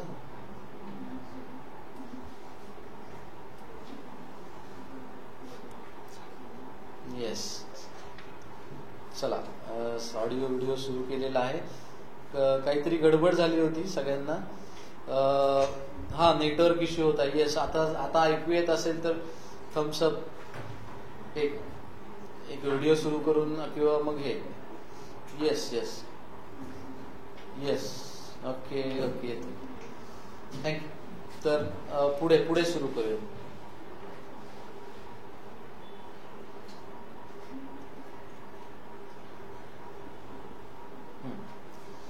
ऐकू येते आता सगळ्यांना, थँक्यू.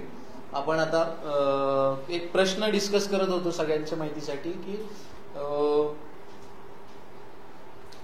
प्रश्न समजून घेऊन अभ्यास करायला पाहिजे आणि उत्तर पण लिहायला पाहिजे. हा मुद्दा स्ट्रॅटेजीचा भाग म्हणून आपण करतोय. त्याच्यानंतर syllabus previous year question paper हा सगळ्यात महत्वाचा पार्ट असतो पुस्तकांपेक्षा पण बरं का. प्रिव्हियस इयर क्वेश्चन पेपर आता रेफरन्सला आपल्याकडे जुने आहेत आणि UPSCचे लेटेस्ट बघू शकता, परंतु सिलेबस आणि प्रिव्हियस इयर क्वेश्चन पेपर याच्या आधारेच अभ्यास करायचा आहे. ठीक आहे, नाहीतर अभ्यास परगडू शकतो, विशेषतः ऑप्शनलच्या बाबतीमध्ये. आपण ओपन एंडेड सिलेबस आहे, काय म्हटलंय सुरुवातीपासून आतापर्यंत सगळं काही, मग त्याच्यात सगळं काही म्हणजे काय काय वाचणार, याला मर्यादा असायला पाहिजे. ते सिलेबस आणि क्वेश्चन पेपरनी मर्यादा ती घालून दिली, त्यामुळे व्हेरी इम्पॉर्टंट. त्याला आजच्या भाषेमध्ये कनेक्ट करायचा ट्राय करा. हिस्ट्रीच्या बाबतीमध्ये कुठल्याही मुद्द्याला, एन्शियंट असो, मिडिवल असो, मॉडर्न असो किंवा वर्ल्ड हिस्ट्री असो, तर आजच्या रिलेट कनेक्टिंग द डॉट हे हिस्ट्रीचं थिंकिंग प्रोसेसचा तुमचा भाग असायला पाहिजे. आणि हिस्ट्रीचा लास्ट पॉइंट हे मॅप्स वरती लक्ष असायला पाहिजे. जॉग्राफीच्या बाबतीत जसं मॅपला म्हणत तसंच जॉग्राफी माहित नसेल तर हिस्ट्रीच कळणार नाही. Sir no history without geography ही फॅक्ट आहे. त्यामुळे हिस्ट्री समजून घ्यायचं असेल तर तुम्हाला जॉग्राफी हे मॅप्सच्या बाबत बोलत होतो की मॅप्स हे आपले हिस्ट्री समजून घ्यायचं असेल तर जॉग्राफी कळालीच पाहिजे. जॉग्राफी म्हणजे सगळे वरूनच नॉर्थ वरूनच काय येत होते, नॉर्थ पोल वरून काही गीता रस्त्यामध्ये म्हटल्याप्रमाणे तिथपासून काही आले, काही नंतर मधून आले, काही बाबर समरकंदच्या पट्ट्यातून आला, त्याच्या आधी शक हुंड कुशाण सगळे नॉर्थ वरूनच का आले, खरून का कोणी वर नाही आले. किंवा आपण पण नॉर्थलाच गेलो, सॉरी साऊथलाच गेलेलो दिसून येतं. श्रीलंका, इंडोनेशिया काही काळ आपल्या ताब्यात होतं, बरोबर. किंवा बौद्ध धर्माचा प्रसार पण असा खाली दक्षिणेकडेच का झाला, जॉग्राफी. जसं आपण ठीक आहे, आता जेव्हा आपण ऍक्च्युअल टॉपिक घेऊ ना त्यावेळेस अजून डिटेल डिस्कस करूया. जॉग्राफी नाही समजली, आपली महाराष्ट्राचं डेक्कन प्लॅटो ज्याला म्हणतो त्याची जॉग्राफीचा परिणाम काय हिस्ट्रीवरती झाला. आपला राकट देशा, कणकर देशा, दगडांचा देश असल्यामुळे त्याचा काय परिणाम होतो. तर जॉग्राफी मॅप्स वरती महत्व द्यायला बघायला म्हणजे हिस्ट्रीच्या बाबतीत कसं आहे, कंटिन्युअस तुम्ही जे मॅप समोर असले पाहिजे, हा एक स्ट्रॅटेजीचा भाग आहे. कारण काय की कंटिन्युअस समजलं पाहिजे तुम्हाला काय कुठल्या एरियामध्ये चालू आहे, तो एरिया स्पेसिफिक काय आहे. कनौज म्हटलं ढोलावीरा कुठं आहे, हडप्पा मोहनजोदडो कुठं आहे, तंजावर कुठं आहे, खाली लगेच ते मॅप एक्झॅक्ट असं डोळ्यासमोर हिस्ट्री ते वारंवार पाहून, त्यामुळे मॅप्स हे डोळ्यासमोर असायला पाहिजे, असं एक लास्ट स्ट्रॅटेजीचा पॉइंट. आणि आता एवढ्या वेळानंतर ऍक्च्युअल आपल्या आजच्या विषयाकडे येऊया. आजचा विषय आपला काय होता, हिस्ट्री ऑप्शनल. सुरुवातीला मी सांगितलं ऑप्शनल निवडण्याची प्रोसेस कशी असावी, त्यानंतर हिस्ट्री ऑप्शनलचे फायदे तोटे हे सगळ्याच ऑप्शनलच्या बाबतीत विचार करू शकता. फायदे तोटे आपण जसं अनालिसिस केलं हिस्ट्रीच्या बाबतीमध्ये, तर तसा फायदा तोट्याचा विचार करून एक लवकरात लवकर ऑप्शनल निवडा. ठीक आहे, आता ऍक्च्युअल आपण आता पुढचा अर्धा तास आपण साधारणपणे याच्यावर बोलूयात आणि शेवटचे 10-15 मिनिट डेफिनेटली आपण तुमच्यासाठी राखून ठेवूयात. सोर्सेस बद्दल कोणीतरी बुक लिस्ट वगैरे म्हणताय, थांबा बुक लिस्ट काय, बुक लिस्ट आपल्याला रोज बुक लिस्टच बघायची आहे इथून पुढे, घाई करू नका. एक सोर्स पहिला टॉपिक वाईज जाऊयात. आता 4 टॉपिक मध्ये डिवाइड आहे आपला हिस्ट्री, प्राचीन, मध्ययुगीन, आधुनिक, वर्ल्ड. त्यातला पहिला पेपर जो आहे तो प्राचीन आणि मध्ययुगीनचा आहे, एन्शियंट आणि मिडिवलचा आहे. जवळपास 24 पॉइंट आहेत, जवळपास एक्झॅक्ट 24 आहेत. त्यातले 12 प्राचीनचे आहेत आणि 12 मध्ययुगीनचे पॉइंट्स आहेत. ठीक आहे, तर ते पॉइंट्स आपण थोडक्यात समजून घेऊया, म्हणजे की आपण हिस्ट्री सिलेबस नक्की काय आहे तुम्हाला अंदाज येऊन जाईल. पहिला पॉइंट आहे सोर्सेस, स्त्रोत. म्हणजे काय की हिस्ट्री आपण कशातून, प्राचीन बद्दल चाललंय ना, हा प्राचीनचा भाग आहे म्हणून प्राचीन आणि मध्ययुगीन. हा पेपर 1 सगळा प्राचीन आणि मध्ययुगीन, आणि हे सोर्सेस 3 टाईप दिलेत सोर्सेसचे, ते प्राचीन आणि मध्ययुगीनशी संबंधित आहे. पहिला पुरातत्वीय स्त्रोत म्हणजे काय, आर्किओलॉजिकल पुरातत्वीय. त्याच्यामध्ये काय काय, अन्वेषण, उत्खनन, एक्स्कवेशन. इथं आपलं भीमा नदीच्या खोऱ्यात बोरी, जोरवे संस्कृती वगैरे नाव ऐकले, आमच्या नगर जिल्ह्यातली. नंतर मोहनजोदडो हडप्पा हे सुद्धा काय एक्सकॅव्हेशनच आहे. गुजरातमधलं धुलावीर असं किंवा साऊथ मधलं excavation is important source, archaeological source.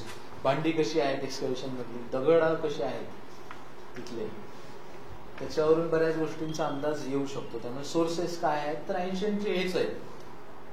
त्याच्या आधी हिस्ट्री या शब्दाबद्दल थोडंसं बोलायला पाहिजे ना. इतिहास ते ऑप्शनलच्या पहिल्या लेक्चरला बोललो असतो. ठीक आहे. इति अधिक ह अधिक अस असं त्याचा काय त्याला संधी समास इतिहास असं. तर त्याचा अर्थ इति अधिक ह अधिक अस म्हणजे हे असे घडले, दिस हॅपन इन दिस मॅनर. हे सगळ्यात चांगला शब्द आहे. हिस्ट्री हा एक चुकीचा शब्द आहे. हीच स्टोरी ऑटोबॉटशी तुम्ही मुलींनी घेऊन आला तुम्ही. हिस्ट्री फक्त मुलांसाठी आहे, ही स्टोरी आहे. हा शब्द चुकीचा आहे इंग्रजी ते वेस्टर्न कल्चरचे शब्द आणि आपण त्याला समानार्थी म्हणून जे शब्द म्हणतो अर्थ खूप वेगळा आहे बरं का. रिलिजन आणि धर्म पूर्ण वेगळे आहेत.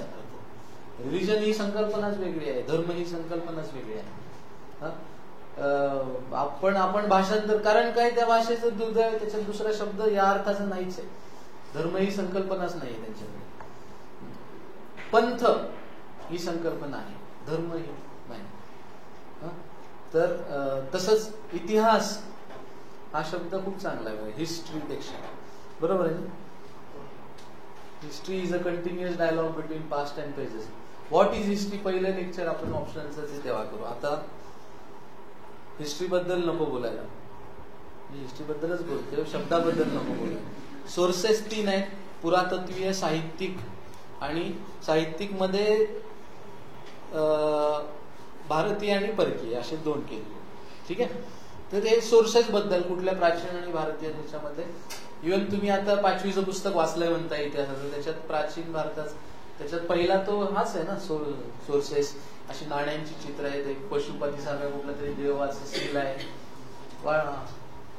झालं तुम्ही आठवत नाही का शाळेच्या पुस्तकांमध्ये आहे सगळं, वेगळं काही नाही. नंतर दुसरं प्री हिस्ट्री, प्रोटो हिस्ट्री, पूर्व इतिहास आणि आद्य इतिहास. हिस्टॉरिकल कालखंड. हिस्ट्री म्हणजे काय असतं रे. हिस्ट्री म्हणजे जेव्हापासून माणसाला लेखन कला अवगत आली तेव्हापासून माणूस सिव्हिलाइज झाला, त्याला सभ्यता हा सिव्हिलायझेशनला शब्द आहे बरं का. कल्चरला संस्कृती हा भाषांतर शब्द आहे. सिव्हिलायझेशनला सभ्यता हा शब्द आहे.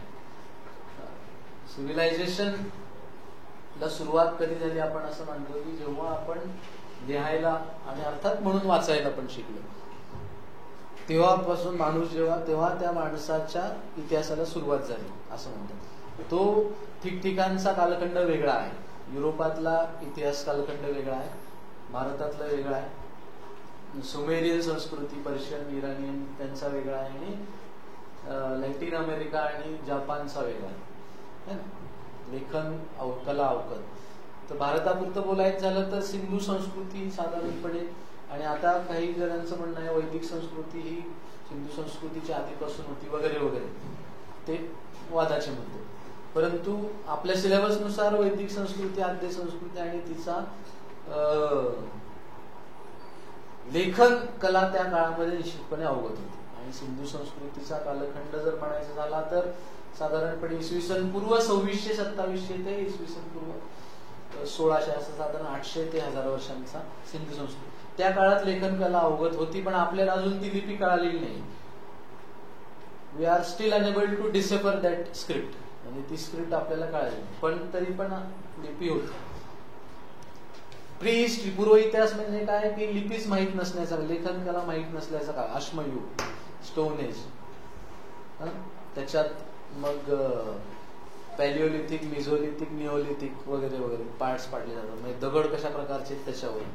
ठीक आहे. पण जेव्हा लिहायला सुरुवात झाली मग सिव्हिलायझेशन, मग त्याला इतिहास कालखंड म्हणतात. आणि लिपी आहे पण आपल्याला माहित नाही म्हणून प्रोटो हिस्ट्री. तर सिंधू संस्कृती, प्रोटो हिस्ट्री. ठीक आहे. सिंधू संस्कृतीचं परत आता तुम्ही शाळेत शिकलाय त्यामुळे चर्चा. मेगालिथिक म्हणजे मोठ्या दगडांचा कालखंड. मेगा म्हणजे मोठे, लिथ म्हणजे दगड, मेगालिथिक संस्कृती. तर सिंधू संस्कृतीच्या बाहेरची आपली जोर्वे संस्कृती मेगालिथिकचा एक पार्ट आहे सांगता येऊ शकेल महाराष्ट्रामध्ये. त्यानंतर आर्य आणि वैदिक कालखंड हे भारताचा आणि महाराष्ट्राचा अर्थात भारताचं हे वैभव आहे की प्रचंड मोठं लिखाण या प्राचीन काळामध्ये झालं की जगाच्या इतिहासात अशा प्रकारचं लिखाण एवढ्या मोठ्या प्रमाणात, 4 वेद, पुराणे, ब्राह्मणे, आरण्यके, श्रुती, स्मृती आणि इत्यादी इत्यादी ह्या सगळ्यांचा समावेश वैदिक वाङ्मयामध्ये होतो. तो या कालखंडाचं वैशिष्ट्य आहे. आणि आर्य ही संकल्पना कुठून आले, वरून आले का इथेच होते वगैरे वगैरे, त्याच्या संबंधितल्या थेरीज. पुढचा महाजनपदांचा कालखंड आहे. काय झालं, लोक एक वेगवेगळी राहत होती सुटी, मग डोंगर कपारीत एकत्र राहू लागली, मग समाज म्हणून म्हणजे असं घोळक्यांनी म्हणजे राहू लागली, जमातींनी म्हणूयात आपण, ट्राईब्सनी राहू लागली. आणि मग त्याच्यामध्ये ट्राईबचा नेता निवडण्याची पद्धत तयार झाली, जनपद तयार झाली, त्याच्यातून अनेक जनपद मिळून महाजनपद तयार झाली. मगध हे तसंच मोठं महाजनपद होतं. त्याचं पुढे रूपांतर पहिल्या अखिल भारतीय साम्राज्यामध्ये, पुढचा टॉपिक मौर्यांचा, मौर्य साम्राज्यामध्ये तयार झालेलं दिसून येतं. असं प्रत्येकाची लिंक आजपर्यंत शोधता येऊ शकेल. मौर्य साम्राज्य पहिलं अखिल भारतीय साम्राज्य, त्याच्याबद्दल आपण अर्थातच तुम्ही शब्द तरी ऐकलेले असतात, चाणक्य, विष्णुगुप्त, अर्थशास्त्र, चंद्रगुप्त मौर्य, एक्सेट्रा एक्सेट्रा, अशोका, बुद्ध, धम्म, हे शब्द या कालखंडाचं वैशिष्ट्य. नंतर मौर्योत्तर कालखंड म्हणजे मौर्य वीक झाल्यानंतर वरून इंडो ग्रीक्स, शक, हुन, कुशाण हे येत गेले आणि त्यांनी भारताच्या वेगवेगळ्या नॉर्थ कडून, उत्तरेकडून येऊन भारताच्या वेगवेगळ्या भागांमध्ये आपलं बस्तान बसवलेलं दिसून येते. आज जर विचार केला तर हे इंडो ग्रीक कोण, शक कोण, हुन कोण, कुशाण कोण, काही सांगता येईल. शोधायचं झालं तर ते आपल्याला DNA टेस्टिंग करावं लागेल. तर प्रत्येकाचं आपलं कसं येईल की तू 10% इंडो ग्रीक आहे, 12% शक आहे, हुन 7.5% आहे, मंगोलाईट जरा 12-15% आहे, चेंगीज खान होता ना, असं तू एक हे आहे, असं ते 100%चं कॉम्बिनेशन. फार्मास्युटिकल कंपनी भारतात फार्मा टेस्टिंग करतात औषधांची, कारण हे सगळं कल्चरल इंटिग्रेशन भारतामध्ये झालेलं दिसून येईल. भारत हा टोकाचा उदार असा देश आहे, तरी सुद्धा लोक आपल्याला येऊन टॉलरन्स शिकवतात. टॉलरन्स भारतामध्ये नाहीये. बराक ओबामा यांनी विषयांतर होते पण सांगू त्यातच मला की भारतीय संसदेमध्ये एक भाषण केलंय 2011 साली. त्यावेळेस मी नुकताच अभ्यासाला सुरुवात केली होती. ते फार मन लावून ऐकलं भाषण. प्राचीन काळातली गोष्ट आहे. तर त्यांनी म्हटलंय की भारतामध्ये असहिष्णुता वाढत चालली आणि भारताने सहिष्णुता जपली पाहिजे, सर्व धर्मांचा आदर केला पाहिजे, सर्व धर्मांचा आदर केला पाहिजे. बरं का, हे कोण म्हणतंय की पहिला ब्लॅक अमेरिकन प्रेसिडेंट? आता तो ख्रिश्चन आहे म्हणूनच अमेरिकन प्रेसिडेंट आहे. कोणी नॉन ख्रिश्चन माणूस अमेरिकेचा प्रेसिडेंट म्हणू शकला नाही. आणि तो सांगतोय कोणाला की एक शीख प्राईम मिनिस्टर असलेल्या हिंदू बहुल देशात, ज्याच्यातल्या सिंगल लार्जेस्ट पार्टीची नेता ख्रिश्चन आहे आणि राष्ट्रपती मुस्लिम आहेत, एपीजे अब्दुल कलाम, त्या देशाला येऊन संसदेत सांगतायत तुम्ही आणि आपण टाळायला. बरोबर आहे, कोणाला सांगताय, काय सांगताय? हा खूप देश वेगळा आहे, आपण आपली ओळख विसरतो आहोत. म्हणून इतिहासाच्या अभ्यासाचं महत्व आहे की इतिहासाचा अभ्यास कशासाठी करायचा आहे, आपण कोण आहोत हे समजून घ्या. आपण कोण आहोत, आपण कुठून आलो, काय. हिंदू संस्कृती, आपली सिंधू संस्कृती आणि माझा आत्ता इथं वारजे मध्ये बसलेल्या माझा काय संबंध आहे हे समजलं पाहिजे. तर मग आपण हु एम आय हा क्रायसिस जर सुटला नाही तर मग काही कशाचाच काही उपयोग. ठीक आहे, पुढच्या मुद्द्याकडे येऊयात आपण. मौर्योत्तर कालखंडाचा ते सगळे दिलेले आहेत त्याच्यामध्ये. त्यानंतर दख्ख म्हणजे काही या काळामध्ये मौर्योत्तर कालखंडामध्ये काही छोटी छोटी साम्राज्य तयार झाली. महाराष्ट्रात सातवाहन होतं, तसंच खारवेला होतं, इकडे संगम लिटरेचरचं आहे तमिळमध्ये, चोल चेर पांडे हा कालखंड या काळामध्ये या कालखंडातली अभ्यास करायचा आहे आपल्याला. संस्कृती, धर्म, कला, वास्तुकला एक्सेट्रा यांचा.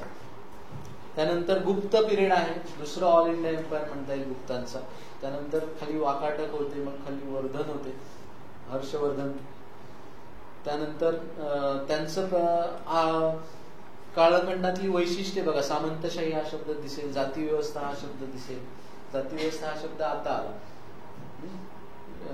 प्राचीन काळामध्ये वर्ण व्यवस्था होती ती आणि याचा फरक आहे, स्त्रियांची स्थिती वगैरे वगैरे. या काळामध्ये भारतामध्ये एक जबरदस्त विद्यापीठ, नालंदा, तक्षशिला, विक्रमशिला, वल्लभी इत्यादी होऊन गेली आणि हे जगातलं एक वेगळं वैशिष्ट्य भारतीय संस्कृतीचं आहे.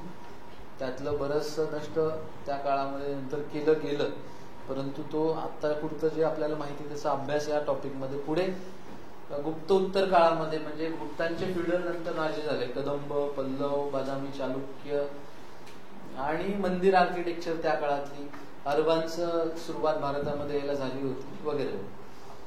आणि 12वा शेवटचा टॉपिक काय, एन्शियंटचा भारतीय इतिहासातल्या थीम म्हणजे काय, त्याच्यामध्ये कला, स्थापत्य, इतर मुख्य टप्पे, शाळा, विज्ञान, कल्पना. परत प्राचीनचा शेवट झालेला इथं 12 टॉपिक मध्ये. साधारणपणे सालाच्या भाषेत बोलायचं झालं तर साधारणपणे 648ला हर्षवर्धनचा मृत्यू त्यानंतर संपला असं म्हटलं जातं.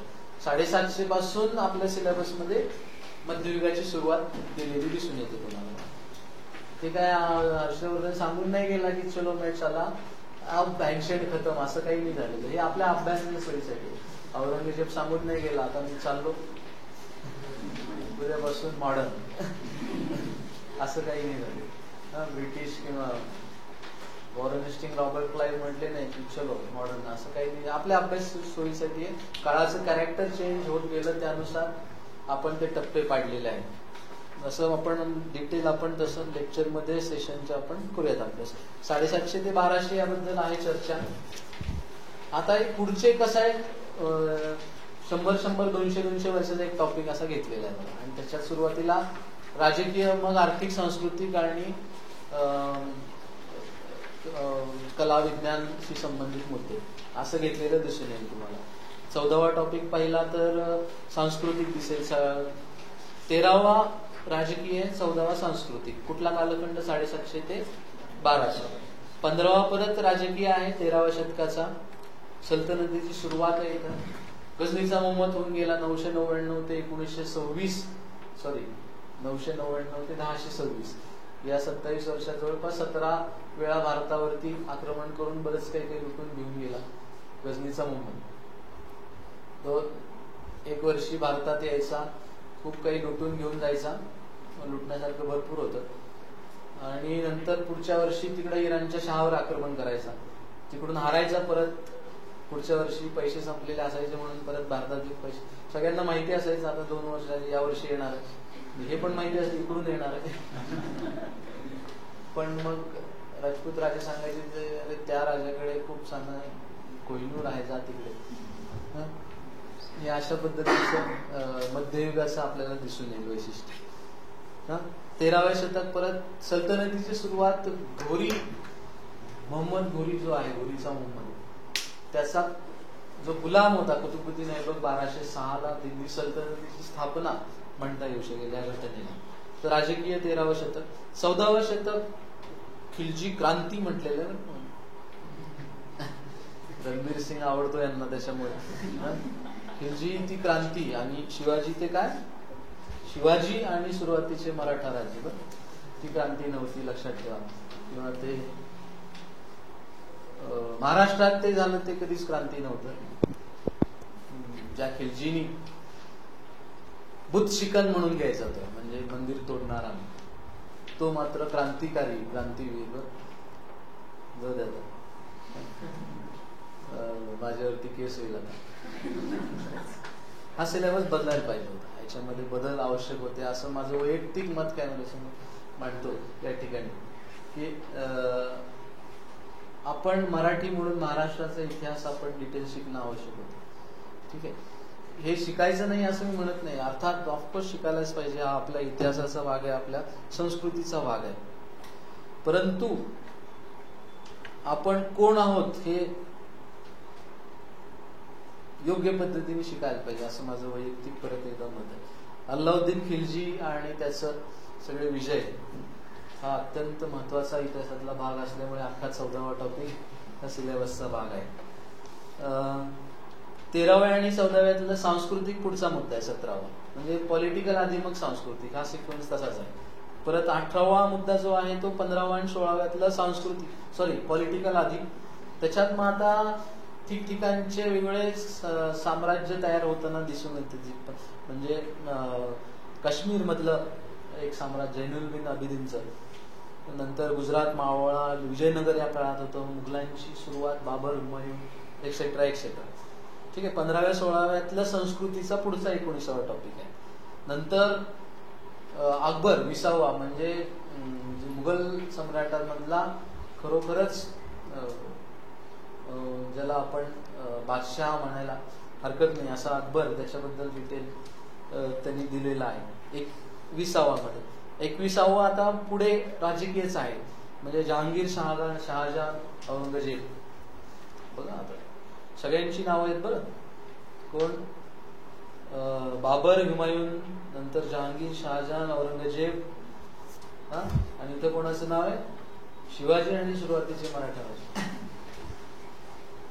हे म्हणजे महाराजांच्या आधी काहीच नव्हतं आणि नंतर काही झालंच नाही का, ते शिकवायचं नाही मुलांना.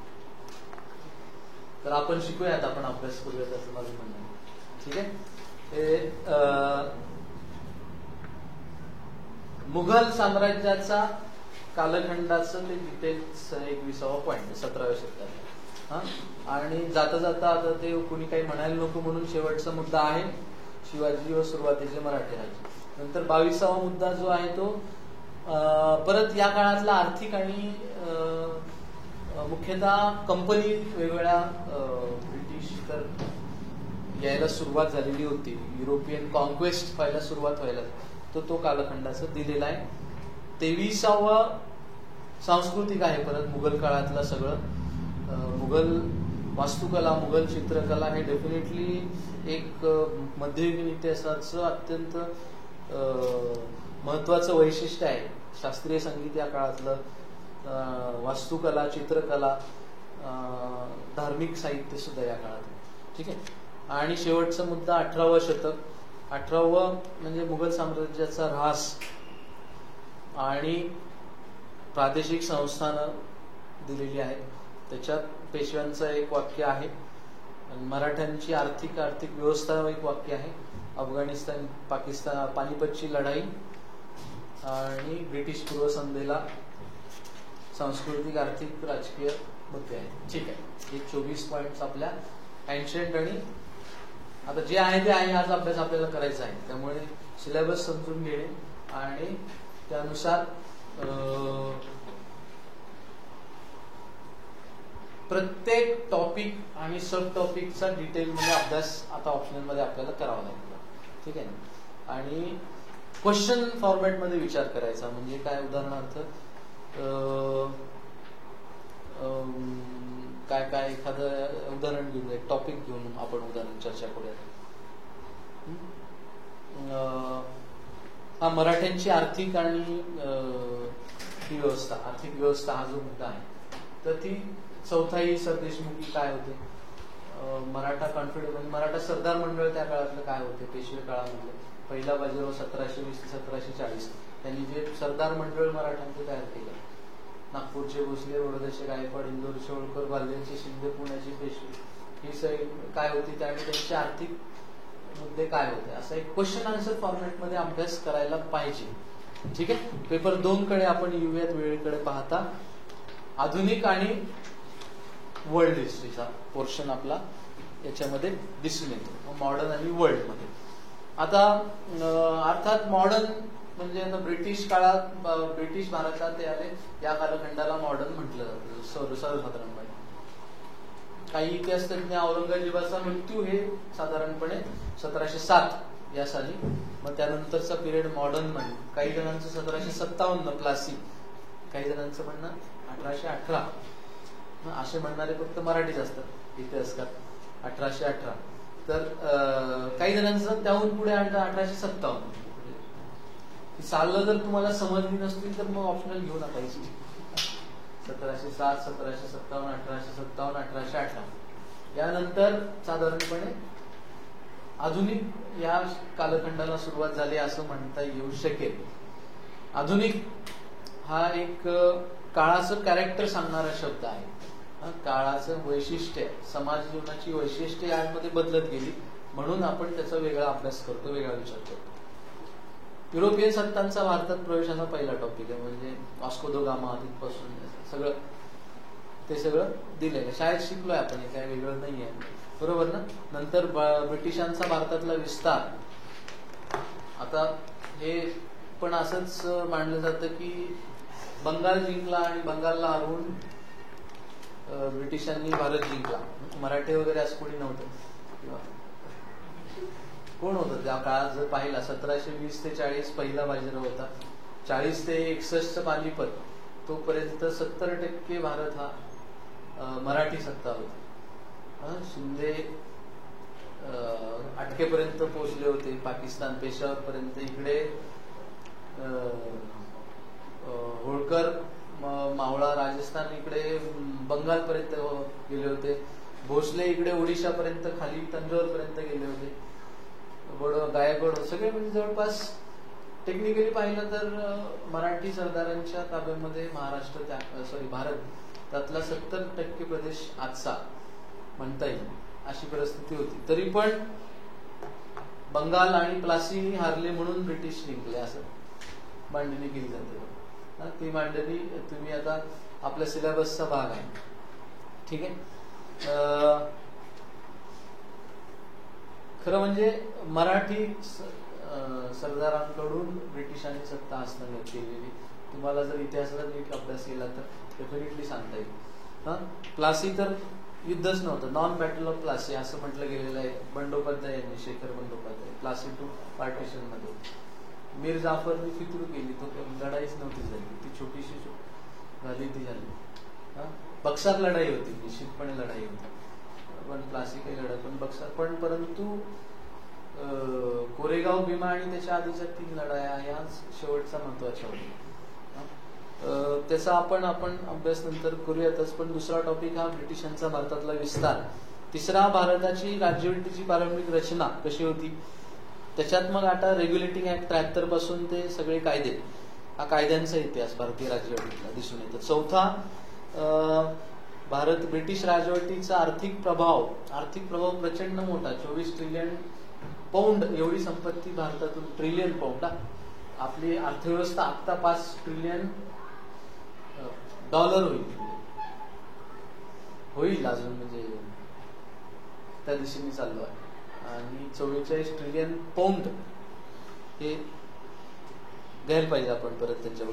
म्हणजे आर्थिक प्रभाव असं म्हटलेलं आहे. त्याचा अर्थ की कशा पद्धतीने रयतवारी, महालवारी, महसूल व्यवस्था कशी होती वगैरे वगैरे वगैरे, हे सुद्धा शब्द तुम्ही निश्चितपणे ऐकलेले आहेत शाळेमध्ये.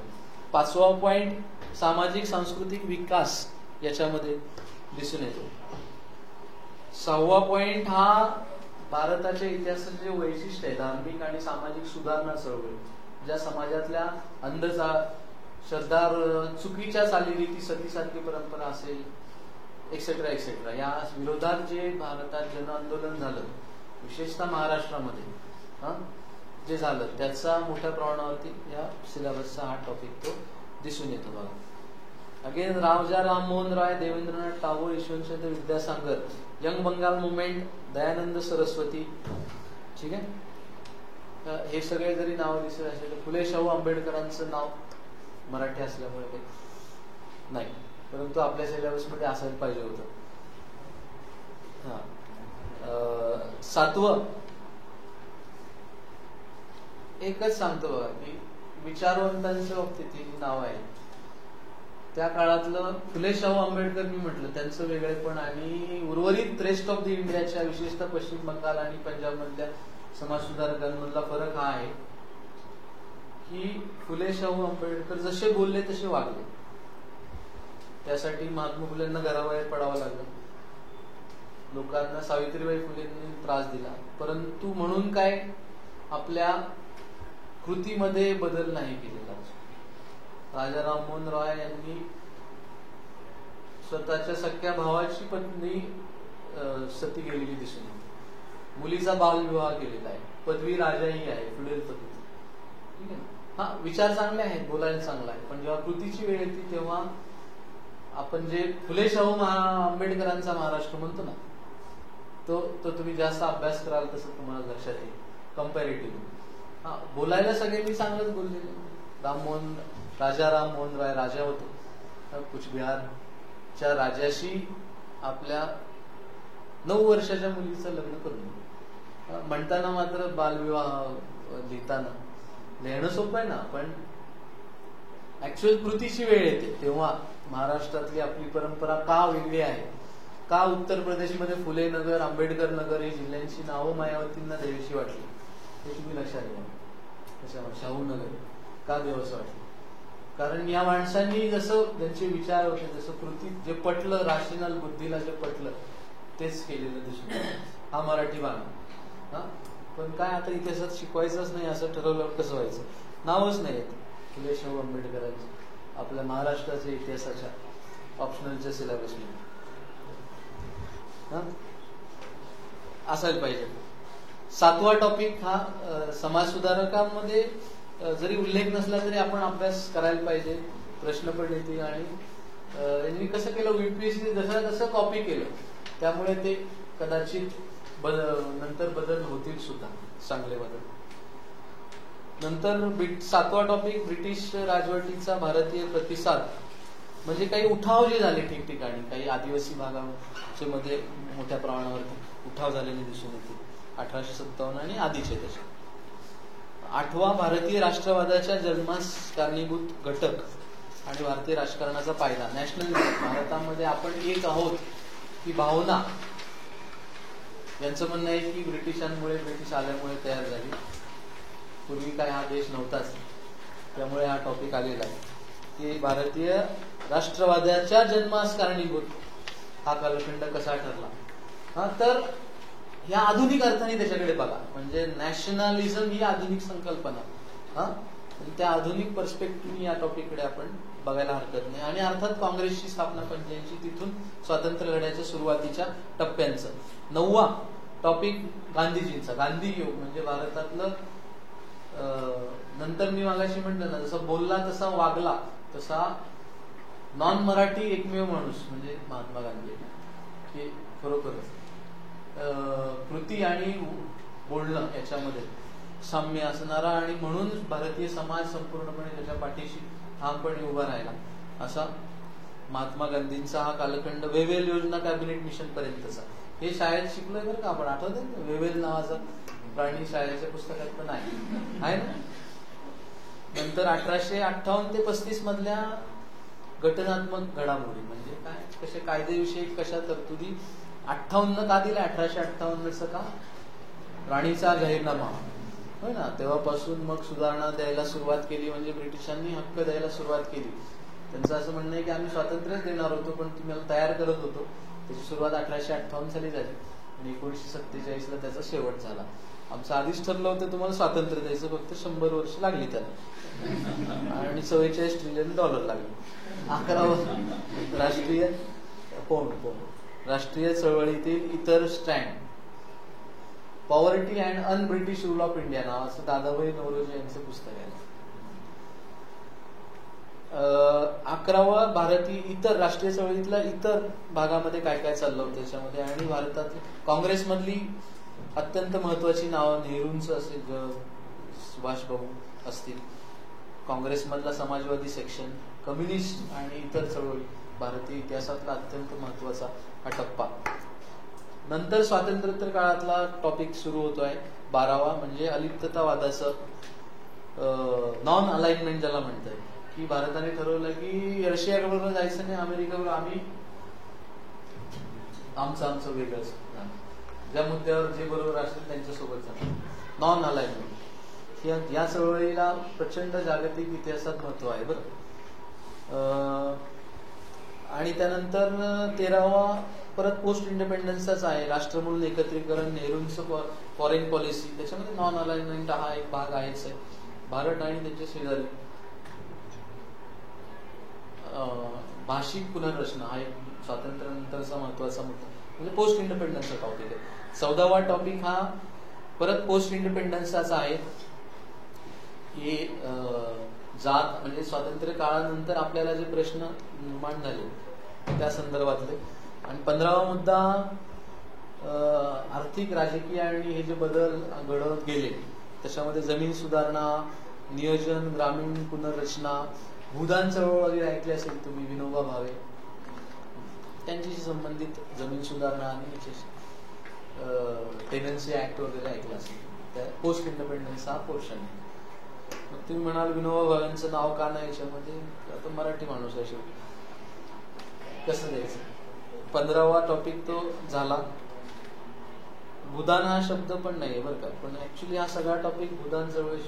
काय चळवळ होती माहिती का तुम्हाला? भूदान चळवळ. स्वातंत्र्योत्तर काळात जमीन सुधारणा, सरकारी नियम आणून लादली तर लोकांचा विरोध होईल, त्याला लेजिटिमेसी असणार नाही, लोकांच्या मनामध्ये नसेल, मान्यता नसेल, म्हणून विनोबांनी एक अभूतपूर्व प्रयोग जगाच्या इतिहासात असा झाला नाही अशा पद्धतीचा विनोबा भावेंनी केला. तो म्हणजे गावोगावी जायचे, हे महाराष्ट्रात नाही त्यांनी भारतभर केलं, की जे तिथले सगळ्यांच्या एकत्र करायचे आणि ज्यांनी जमीनदार लोक होते ज्यांच्याकडे प्रचंड शेकडो एकर जमीन, त्यांना पटवून द्यायची की तुम्ही तुमची जमीन, ज्यांच्याकडे जागा नाही त्यांना दान करा. लाखो हेक्टर जमीन या चळवळीमध्ये दान, आज विचार करू शकतो का आपण अशी ती भूदान जमीन सुधारणा चळवळ. मग टेनन्सी ऍक्ट 1960चा नंतर आला, की आधी लोकांची मत परिवर्तन केलं आणि मग ती अत्यंत जबरदस्त स्वातंत्र्य लढ्यातून आलेल्या या सगळ्या मंडळींचं क्रेडिट आपल्याला नाकारता येत नाही. विनोबा भावे अर्थात त्यांचं पण नाव नाही तिथे. 16 टॉपिक तोच आहे बरं. पर्यावरण धोरण, विज्ञान प्रगती वगैरे ऍडिशनल टॉपिक्स आहेत. आता यानंतर 15 टॉपिक पर्यंत मॉडर्न आहे. 16व्यापासून ते हे वर्ल्ड हिस्ट्रीचा सेक्शन सुरू होत आहे. एक लिटरली मी काही मिनिटांमध्ये पुढच्या संपवतो, मग आपण क्वेश्चन आन्सरसाठी थांबूयात. क्वेश्चन आन्सरसाठी आपण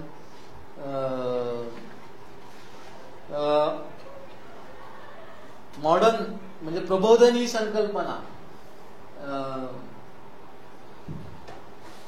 रेनेसां, रिफॉर्मेशन आणि एनलाइटनमेंट. इंग्लिशमध्ये रेनेसां हा शब्द आहे प्रबोधनाला, एनलाइटनमेंट नाही बरं. एनलाइटनमेंटचा अर्थ वेगळा आहे, पुनर्जागरण म्हणता येईल मराठी.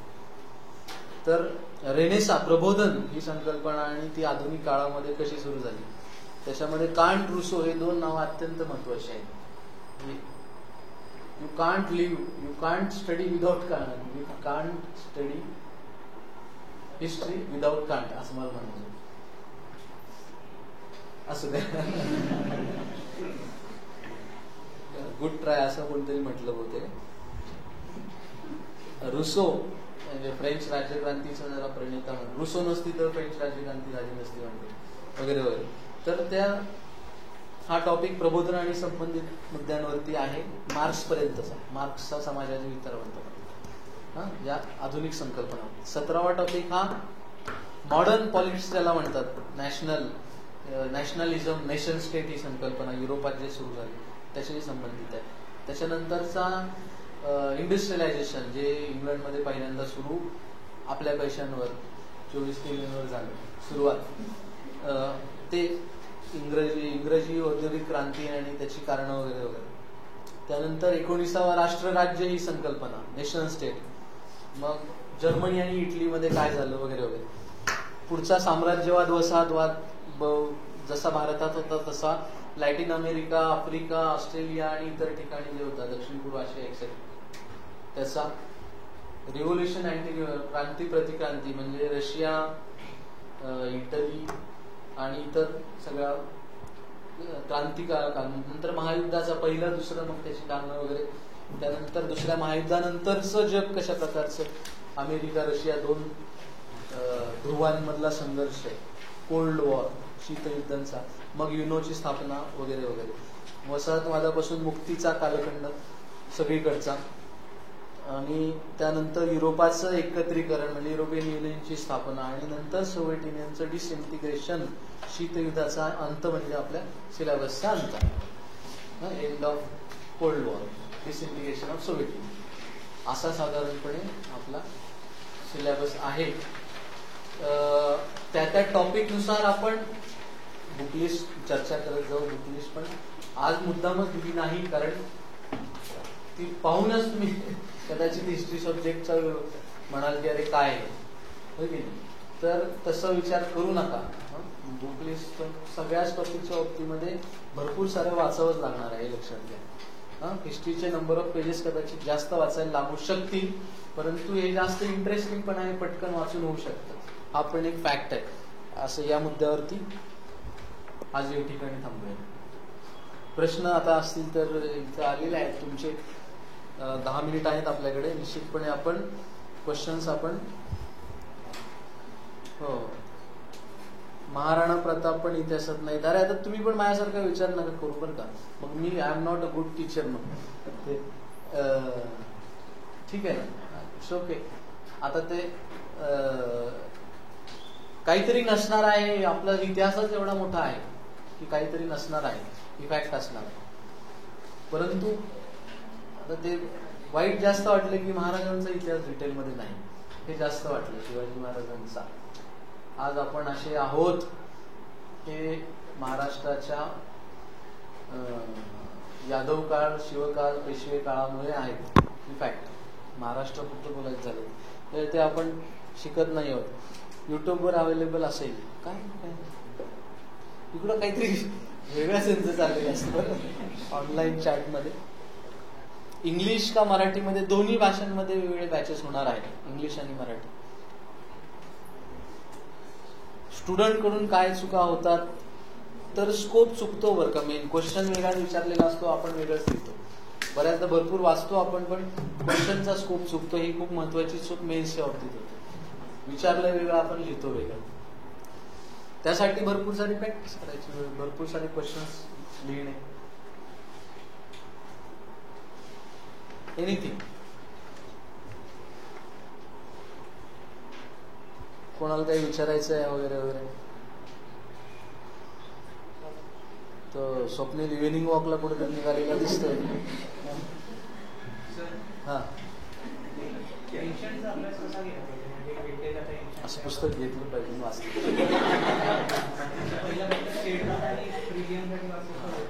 कुठली पुस्तकं तुला म्हणायचं आहे? अभ्यास कसा केला पाहिजे असं म्हटलं. कुठली पुस्तकं म्हणायचं? मग काय असा काही विचारच नाही करायचा. असं सिलेबस समोर ठेवायचा. एक साधारण 2009, 10, 11चे युपीएससीचे मागील 2-3 वर्षातले युपीएससीचे क्वेश्चन समोर ठेव. सिलेबस, क्वेश्चन पेपर समोर ठेवून मग ते टॉपिक आपोआप आपल्या लक्षात येईल की काय करायचं. आणि नोट्सही काढावेत असं मला वाटतं. नोट्स बद्दल मी बोलतो. सुरुवात कर. काय होतं ते पोहायला, असं मी कॉम्प्युटरवर सांगितलं किंवा असे हात मारायचे, पाय अशी सायकल मारायची, हे काही नाही. एकदा उडी मारली की पोहायला. त्यामुळे उडी मार कसा करू, तर हे पुस्तक, वही, पेन आणि सुरुवात कर, आपोआप जमेल. काही अडचण. आपल्याला असंच होतं, अशाच शंका जास्त येतात. हे नॉर्मल आहे बरं, सुरुवातीला असंच होतं, लक्षात येईल. पण तू आधी नोट्स म्हणजे आता ते काही लोक असे म्हणू शकतात की आधी मी एकदा वाचणार मग सेकंड रिडिंगला नोट्स काढणार, तसं करू शकता.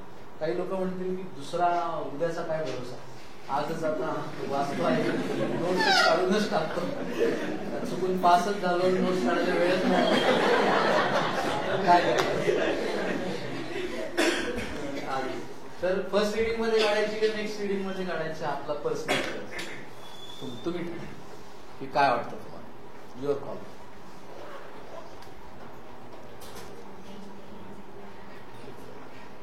एमपीएससीचा स्टडी 11 पासून कसा सुरुवात करायचा, म्हणजे 11-12चा अभ्यास नीट करा, डिग्री नीट करा बरं, आणि सायमल्टेनियसली एक स्टेट बोर्ड आणि याचं बेसिक पुस्तकं वाचू शकता, न्यूजपेपर डेली करू वाचू शकता.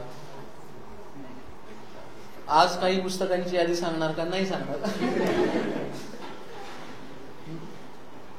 हिस्ट्रीचं आहे ना, खूप पुस्तकं सांगता येतील बरं का. प्राचीन भारताचं बोलायचं झालं तर एनसीईआरटीचे असतील, RS शर्मांचं पुस्तक असेल, रोमिला थापर यांचं, AL वाशम यांचं वंडर दॅट ऑफ इंडिया. मिडिवलचं सांगायचं झालं तर इरफान हबीब सरांचं पुस्तक आहे. त्यानंतर सतीश चंद्रांची पुस्तकं आहेत.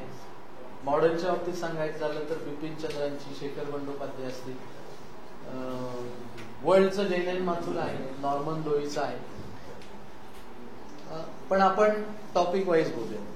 तुम्ही हा म्हणजे अप्रोच आजचा असा नका ठेवू की आज मला 25 पुस्तकांची यादी सांगा, पटकन ABC चौकातून जाऊन. नाही, आता तुम्ही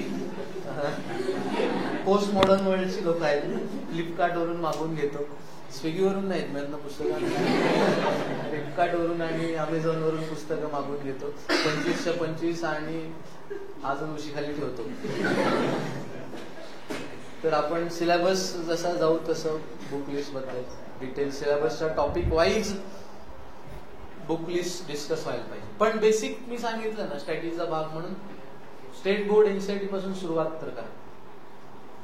ठीक आहे, ते क्वेश्चन बघताय का?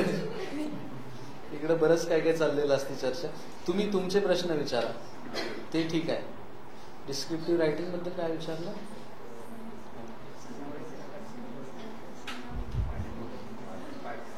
ऑप्शनलच्या बॅच फक्त पुण्यात आहेत की मुंबईमध्ये सुद्धा आहेत? काय माहित नाही बाबा, प्रतीकला वगैरे विचारा. पुण्यामध्ये आहेत बरं का, ते प्रतीक सांगेल नंतर. हा, प्रतीक तुझा नंबर टाक बरं, ते कॉल करतील नंतर.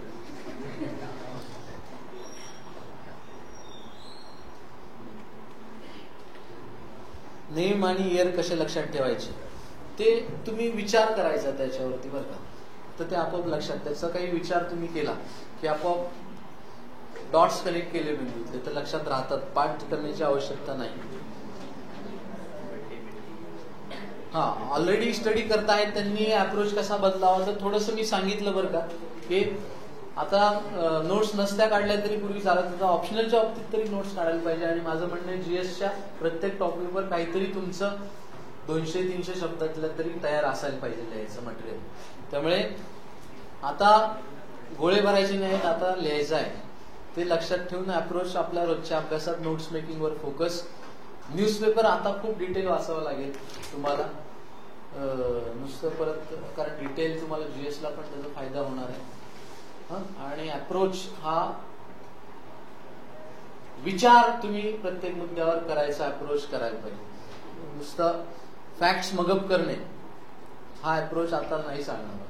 प्रत्येक मुद्द्यावर तुम्ही विचार, थिंकिंग माइंड रिफ्लेक्ट तुमच्या आन्सर मधून होत असतं जेव्हा लिहित असतो तेव्हा. ते विचारी मन तयार व्हायला आधी विचार करायची सवय लागली पाहिजे. त्यामुळे हा 2 पद्धतीचा, रायटिंग स्किल आणि थिंकिंग ॲबिलिटीज इम्प्रूव्ह करणे, विचाराची सवय लावणे, या 2 महत्वाचे बदल करावे लागतील. सनावळी कशी लक्षात ठेवायची? सनावळी आपोआप लक्षात राहिली पाहिजे बरं का, म्हणजे की आपोआप ते तुम्ही त्याचा विचार तेवढा केला की ते आपोआप लक्षात राहणार आहे. त्यामुळे तुम्ही फार त्याचं टेन्शन घेऊ नका. फॉर ले man history is a good optional as it has facts in its. Okay, thank you. आहे बरं का, त्यांच्या मताशी मी सहमत आहे. त्यांनी जे म्हटलंय की हिस्ट्री हा खरोखर ले मॅनचा सब्जेक्ट आहे, सगळ्या जनतेचा सब्जेक्ट आहे.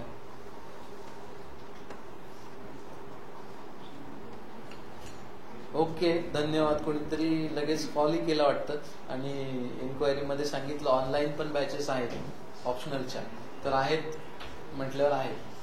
ठीक आहे, तुमचे काही प्रश्न असतील तुम्हाला तर. तिकडची मजा भरपूर बघितली आपण. तर आता याच्यासाठी आम्हाला किती 1000 पेजेसचं वाचन करावं लागेल? किती पेजेस?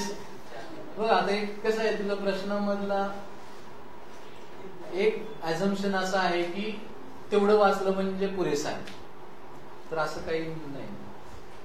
पास झालं की मग ते तेवढं पुरेसं होतं म्हणायचं. तर जोपर्यंत होत नाही तोपर्यंत तुला जेवढा वेळ, आता कसं आहे 2023 पर्यंत टाइम आहे, तर तोपर्यंतचा प्लॅन कर. तो अटेम्प्ट नाही झाला की आता पुढच्या वर्षभराचा वेळ आहे, मग त्याच्या अशा पद्धतीने जायला पाहिजे की या वर्षभरात मी एवढं करू शकतो, या 1.5 वर्षात एवढं करू शकतो, अशा पर्स्पेक्टिव्ह.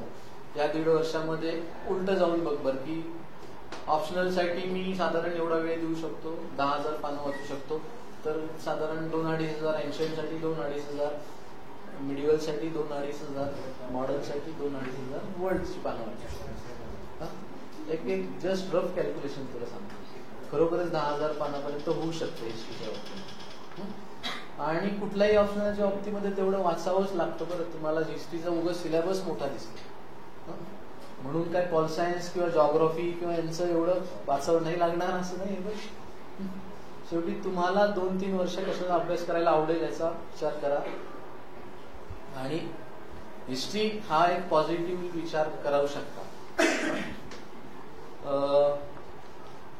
युपीएससीच्या बाबतीत पॉलिटिकल सायन्सचा सक्सेस रेशो जास्त सध्या रिसेंटली चांगला असला तरी माझं वैयक्तिक मत आहे की एमपीएससीच्या बाबतीत असं नसेल, कारण युपीएससीचे हिस्ट्रीचे क्वेश्चनच समजणार नाहीत अशा प्रकारचे. एमपीएससीचे स्ट्रेट फॉरवर्ड आहे ते क्वेश्चन. तुम्ही पाहिले ना, काय सिंधू संस्कृतीतील सामाजिक जीवनाची माहिती द्या, सोशल लाईफ बद्दल सांगायचं. पुढचा वेद काळातील राजकीय जीवनाचा आढावा घ्या. वैदिक मधलं पॉलिटिकल म्हणजे जनपद कशी तयार झाली वगैरे वगैरे. त्यानंतर आहे बौद्ध धर्माच्या कारणीभूत झालेल्या घटकांचा परामर्श घ्या. स्ट्रेट फॉरवर्ड असं, त्याला काही खूप क्वेश्चनच समजायला अवघड आहे. तुम्ही वाचलेला असेल बौद्ध काळाबद्दल, तुम्ही निश्चितपणे लिहू शकता. त्यामुळे मी हे काय वाचले, 2011च्या एमपीएससीच्या मेन्स हिस्ट्री ऑप्शनलचे क्वेश्चन्स वाचले सिलेबस एमपीएससीचे. ठीक आहे. त्यामुळे हिस्ट्रीमध्ये तो एक बेनिफिट आहे की तुम्ही बेसिक जर रीडिंग कम्प्लीट केल्यानंतर त्याच्या बाहेरचं काही येणार नाही.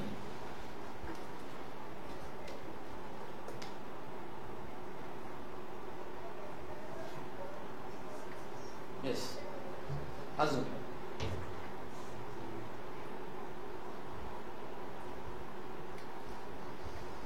मार्क्स ह्याच्यात येतात का त्याच्यात येतात हा विचार आता नका करू असं मला वाटतं.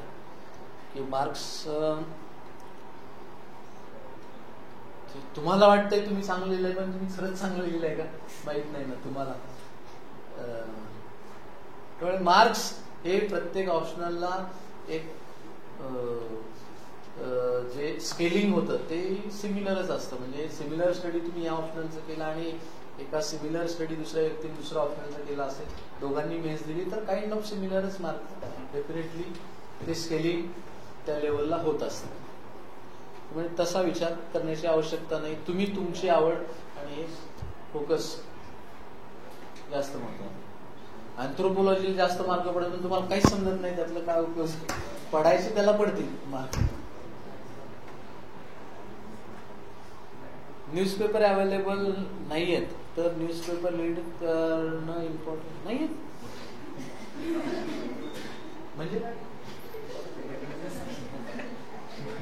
पत्रकार नितीन कोकणे, अरे नितीन तू कुठं बसलाय, दांदरपळला बसलाय का पेमगिरीला? अरे संगमनेरातून किंवा ऑनलाईन सगळे अवेलेबल असतात ना, द हिंदू, एक्सप्रेस असतात, मराठी लोकसत्ता PDF अवेलेबल असते ऑनलाईन. त्यामुळे नितीनराव हा आमच्या संगमनेरातला सुप्रसिद्ध पत्रकार आहे स्थानिक. ठीक आहे, ते भेटायला आपण चर्चा करूया. न्यूजपेपर अवेलेबल होतात ऑनलाईन, बरं होतात बरं का. एक द हिंदू पासून, एक्सप्रेस पासून मराठी आपले लोकसत्ता, सकाळ सुद्धा ही पेपर आहेत अवेलेबल आणि इंटरनेटच्या माध्यमातून त्या पेपर्सचा वापर आपण करू शकतो न्यूजपेपरच्या बाबतीत. खेडोपाडी वृत्तपत्र पोचत नाही ही फॅक्ट आहे. म्हणजे आता इव्हन पोस्ट कोविड पिरियड मध्ये आता नॉर्मल झालेलं असलं तरी सुद्धा न्यूजपेपर्स गावोगावी प्रिंट स्वरूपात पोचत नाही ही फॅक्ट.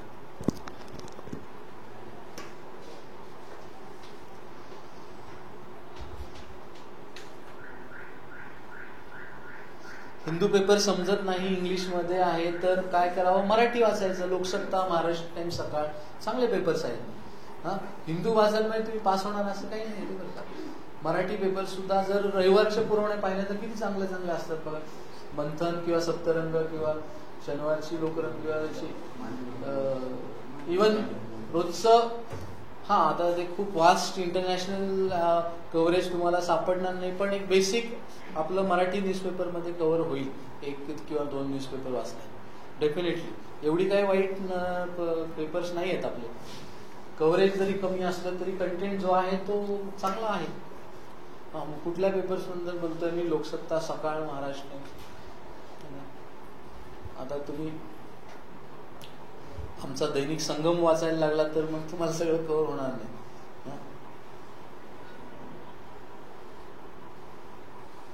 येस, तुम्ही आता एक 8 वाजून 5 मिनिट झाले तरी सुद्धा लास्ट कॉल. बऱ्यापैकी इकडचे ऑनलाईन वाली मंडळी गेली असतील आता.